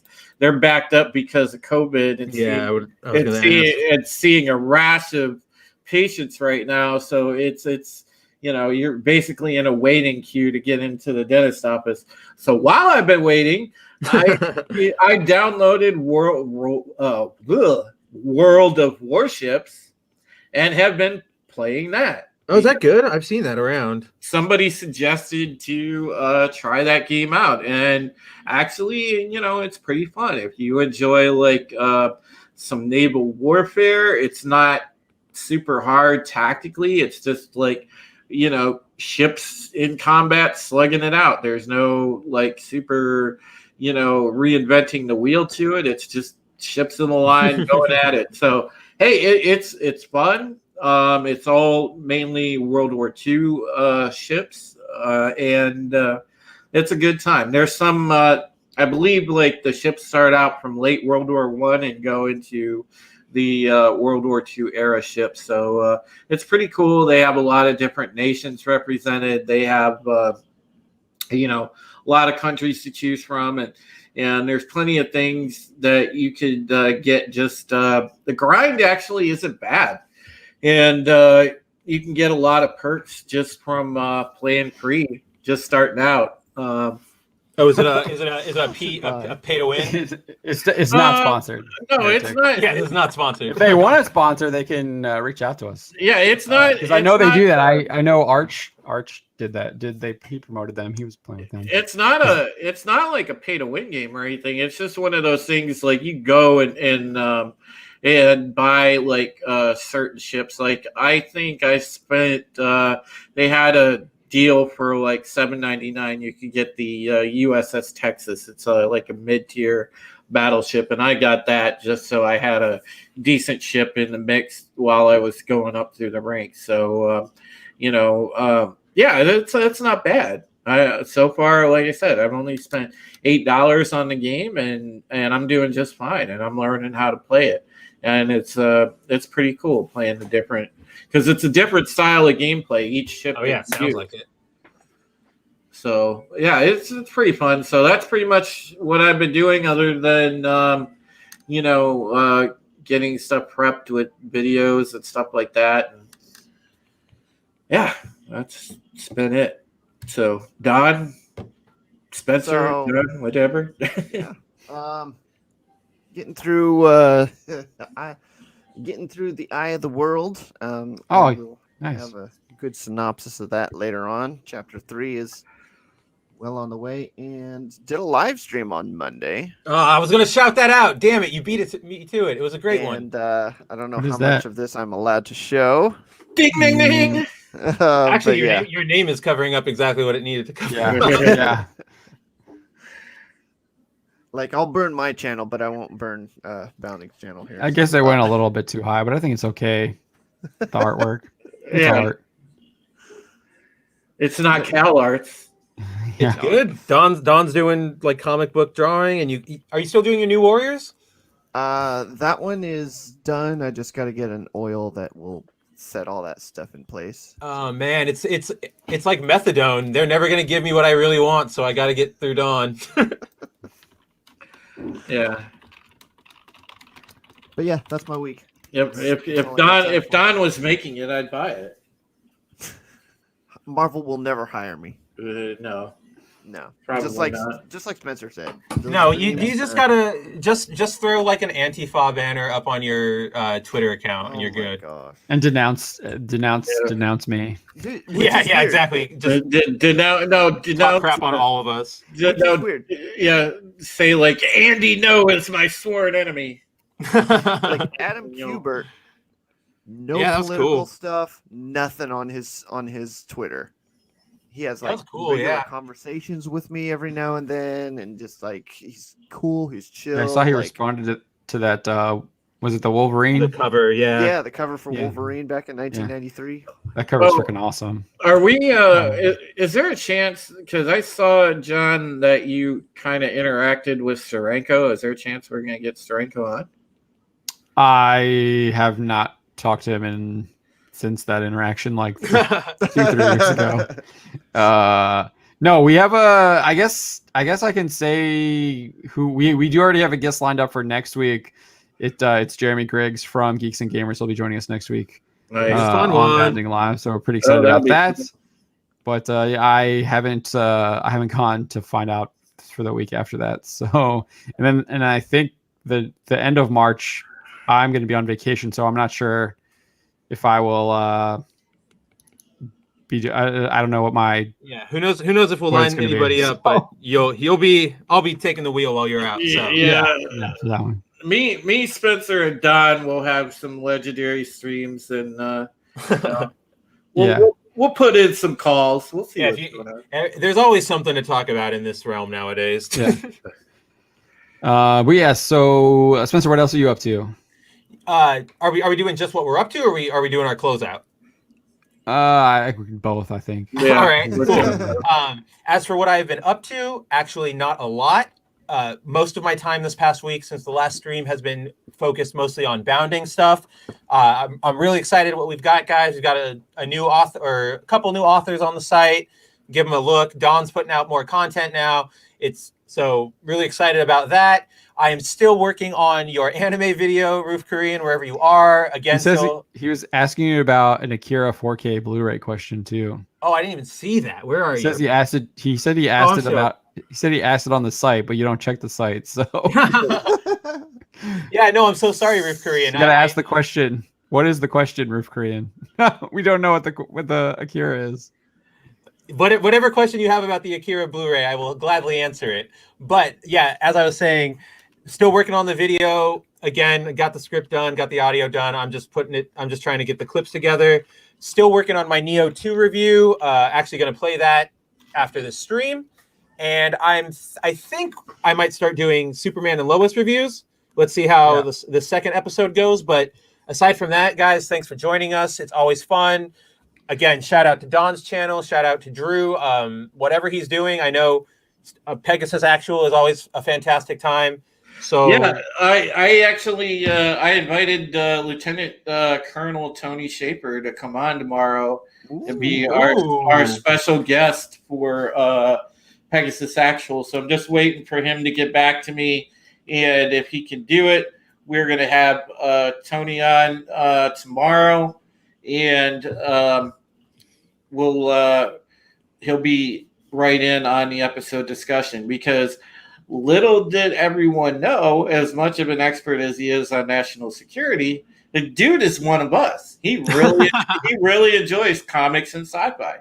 So can't wait until we finally get a president that like declares The Last Jedi like a war crime. Executive order. Yeah. You know, if Tony ever ran, he would probably be the guy. He probably would. But yeah, so we've got that going on tomorrow. And of course, afterwards, you know, the big stream on Comics Division's channel. So yeah, check that out tomorrow on my channel. And of course, we've always got Bounding Alive here on Wednesdays. So yeah. Yeah, so as for me, I've been playing. I still like it. When I do get time, I've been playing some Genshin Impact. I've also been playing a little bit of Persona 5 Strikers, although I kind of put that down a little bit, and I picked back up Dragon Quest 11. Nice. Finishing that. I kind of like. I don't know if I'm going to continue because I got to this part where like you're playing as the other characters, and I don't really. Oh yeah, I know what you're talking. I know which part you're talking about. Like I'm like I want to play my guy. Like, I know. I want to play these guys. It slows really hard at that spot until you get back to hero. So I feel like there's a lot of I'm gonna have to grind through it. I just finished the Jade stuff, so you don't like leveling your other characters? No, they level They level up, but that's like you're not even playing your character. Yeah, it like takes you through like solo stories for each of your party members, so you're completely like disconnected from everybody else. And the Sylvando one is like super cringe for me, at least. I don't know. I just like let's go like be a traveling circus with all these people and make people happy, and I'm just like, yeah, I guess that's what Sylvando would do, but I'm just like, it was a slog. I'm getting through that for me at least. I was just like, dude, I was just grinding it out. The Jade one was a little bit more fun. I like that one because it was like the gladiator realm. But yeah, I don't know if I'm gonna pick that up anytime soon. Because I did get to that part. I did just go out and get Bravely Default 2 today. Nice! Finally done anything with that yet. So I'm looking forward to that classic JRPG with like the Bravely Default twist, obviously. But I did play a little bit of the demo and it kind of sold me on it. But that's kind of what I've been doing. And then I read, I've been catching up on my Hero. I got through volumes 4 and 5. And I've got like 6, 7, and 9 on the way shipped, and I got to get 8. I didn't realize I hadn't removed 9 yet from my cart, from your wish list. But so I just got it anyways because I with everything. And then I actually did go. I did go, and as part of that, I bought. I actually went out and bought Cowboy Bebop so I can watch it on the big screen, the Blu-ray. Worth it. So I'm looking forward to that too. Stieg is saying I'm mostly only playing games from the 90s these days, not woke. Chrono Trigger. Oh yeah, I mean that's exactly why John and I every time we talk about our games, it's Japanese. Yeah, I'm literally playing a Chinese game in Genshin Impact, and then the other like Persona 5 Strikers is a Japanese game, and so is Bravely Default. So is Bravely Default. So is Dragon Quest. Dragon Quest. I literally am not playing it in English. I have not played a North American game. So yeah, I'm no incentive there. Why would you? I can't even think of anything that's come out from a North American studio that's actually literally the first thing that jumped to my mind was Spider-Man, and that game is like 2 years old now. Yeah, I guess the Miles Morales one came out, but yeah, I don't know. Cyberpunk, but I didn't get that. I didn't get that either. The last games I have on my PS4 are Dragon Ball and Final Fantasy. Yeah, those are in Japanese. Yeah, Cyberpunk turned out pretty good. I still got to write the comprehensive review on it, so I'll have to get that done. I might do a review on World of Warships too. So because we need to get. I'd be interested to hear more about that game. Yeah, I think you've got a review coming up too for a game. You said there was no. I don't want. You're talking to me? Yeah. Oh yeah, no, Neo 2. I'm still working on it. I got to put some time into it. Yeah.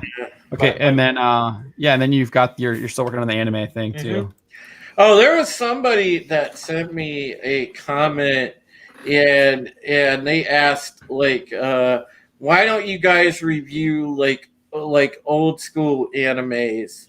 Like we do like Robotech and stuff like that. They want to see. I mean, we go pretty far back. They want to 96, and G Gundam was 90. Yeah. Well, we did a lot of G Gundam stuff. We did G Gundam up until I think the Mando started back up.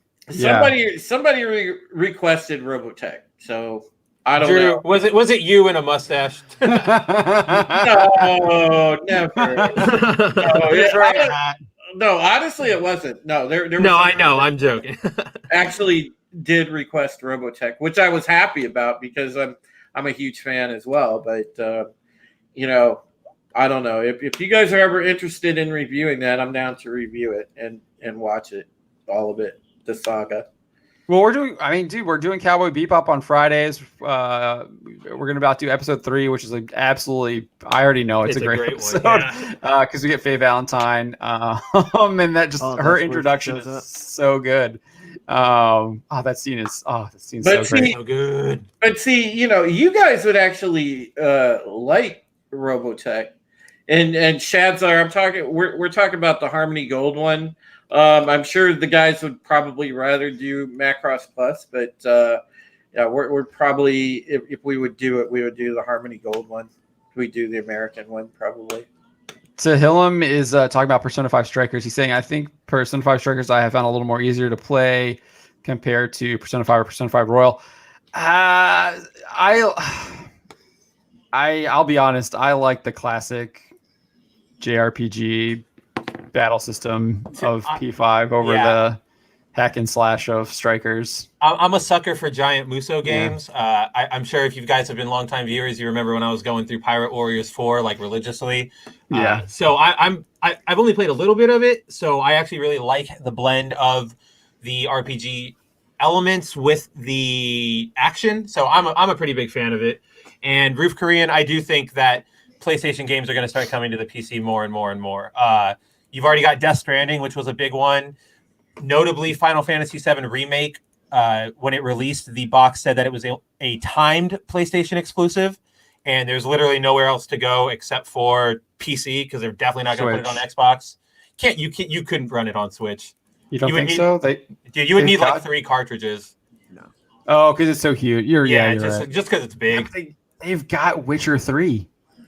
I know, but that also took like years for them to be able to optimize it that small. And then so maybe in like 5, with the graphics downgrade. So maybe in like 6 years, but who knows?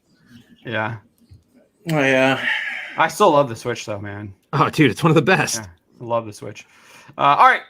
As for me, what I've got going on, I think I'm gonna do a My Hero video. We were talking about this behind the scenes, talking about our 5 top My Hero fights. Yeah. One of the ones we hadn't discussed, so this is a preview. I think I'm going to add to the list. Fat Gum and oh my gosh, the Fat Gum fight with what's his name? Red something. Kirishima. Yeah, Kirishima. Red something. What is his hero name? Oh, Red Riot. That's his name. Red Riot. Yeah, Red Riot and Fat Gum versus those the gang guys in that freaking cellar area, whatever, the basement. That was such a good fight. I think that needs to make the list. Yeah, I thought for a second you said Red Rocket, and I was about to laugh. No, yeah, Kirishima's name is Red. His hero name is Red Riot. And he definitely goes plus ultra in. He fight. Blows out in that fight. It's such a great fight. I couldn't I was thinking about that, and I was like, wow, they didn't include that fight in the Funimation countdown. We were looking at. Yeah, how can you? I get they put the overhaul fight with. They just go for the most normie ones, man. The Deku overhaul fight, that's a whatever. That is honestly a whatever fight, dude. That is not. It's like, I don't know. You knew the end of it. You knew what you knew that Deku was gonna win, especially when he's getting unlimited. Yeah, right. All for one or one for all. No, dude, the Red Riot fight, that's such a great fight. Because it's very similar thematically to the Yeah, so I'm giving it all away, but thematically to All Might versus All for One, because you got to go plus ultra on that, and even the no move fight too. So there's that. But yeah, so I'm probably gonna be working on that. Might get that up later this week. I've got it all in my head. I just got to write it all down now, and then figure out how I want to do it. If I'm actually going to be able to do the video, like the clips and show it, or if I'm going to have to like get manga pages and. Well, probably no. Screenshots. It's going to be the anime fights, and so just be the screenshots and stuff like that. But yeah, so I'm working on that, and then for tomorrow, I guess it's today now. What does our poll say here? Because I accidentally sent it to everyone instead of. We're going to go with it anyways. Let's see. What does it say? I think it was cancel culture was on top. It was the last time. It is not any. Oh no! Surprise Me is on top, so I get a pick. So whatever I see, I'll probably just pick on. If I didn't want to get, I probably should have done that one that I did today. The last one right before we went live here with the Bob one. That probably would have been good, but we'll see. I'll figure something out. So open for suggestions. If you've got suggestions, shoot them my way. But yeah, so got lots of stuff coming up. And then Friday, obviously, we got our review for Cowboy Bebop. And then tomorrow, we've been doing live streams about a topic. So we'll probably have a live stream tomorrow. Try and go for an hour max, half an hour to an hour. So we're trying to do with those. So whatever we decide, I don't think we haven't decided what we're going to talk about there. They're kind of whatever comes across our desk on the day. Yeah, whatever's kind of trending, and we'll talk about that. So look forward to that as well. And then on Saturday, I'm doing our Faith and Fantasy podcast with Father Christopher Miller on his channel. Everybody go watch. The Nerd Father. So those are a lot of fun. I actually I want to bring up, because we never got to answer your question that you asked last time, Drew, and I want to really bring that up because I thought that was such a great question that you asked. Because I kind of feel that way a lot sometimes too, is like all these people are coming after us, like, do we just sit and take it or what? Like, I think it was kind of similar to that. I'm paraphrasing, but it was a really good question that you asked, and we never got to really to really talk about it. And I like trying to bring that up again this week because I thought it was such a great question. Well, listen, I understand as Catholics and as Christians, we're supposed to turn the other cheek, but how many times do we turn the other cheek at this point? So at the same time, there's all this is why I wanted to talk about it, because at the same time you have like Our Lady of Victory, the Battle of Lepanto. You have even here in American history, the Battle of New Orleans in the War of 1812 with Andrew Jackson. Look that up if you for the Catholic history on that. So there's a lot of stuff like that, and then like Old Testament stuff. But we're getting that's stuff we want to discuss on the Saturday stream. But yeah, that's what I'm saying. It's really interesting stuff to talk about. Yeah, and it's a good stream, guys. Yeah, I love the stream because Teresa Martin's on there. So's Lady Greymaster. And again, even if you're not particularly religious, it's great discussion.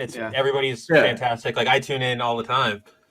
And then we get. I think Odin tries to. Yeah, Odin's part sometimes. Of it, but he's there. He's not there all the time. And then we have Father Sinatra comes in, who's actually related to Frank Sinatra, distantly. He gets on too as well. Nice. So yeah, it's a lot of fun. And we do that Saturdays at 11 a.m. Eastern time. So I'll be on for that. So I'm doing lots of YouTube, which is I'm having a lot of fun doing it, and it's a lot of fun. So yeah, I think that's kind of it. You guys, yeah. So again, remind you that we have memberships as well. Don is one, and Jay Lee was here earlier. We're going to do a member only live stream. We have 2 member only live streams coming up later this month. We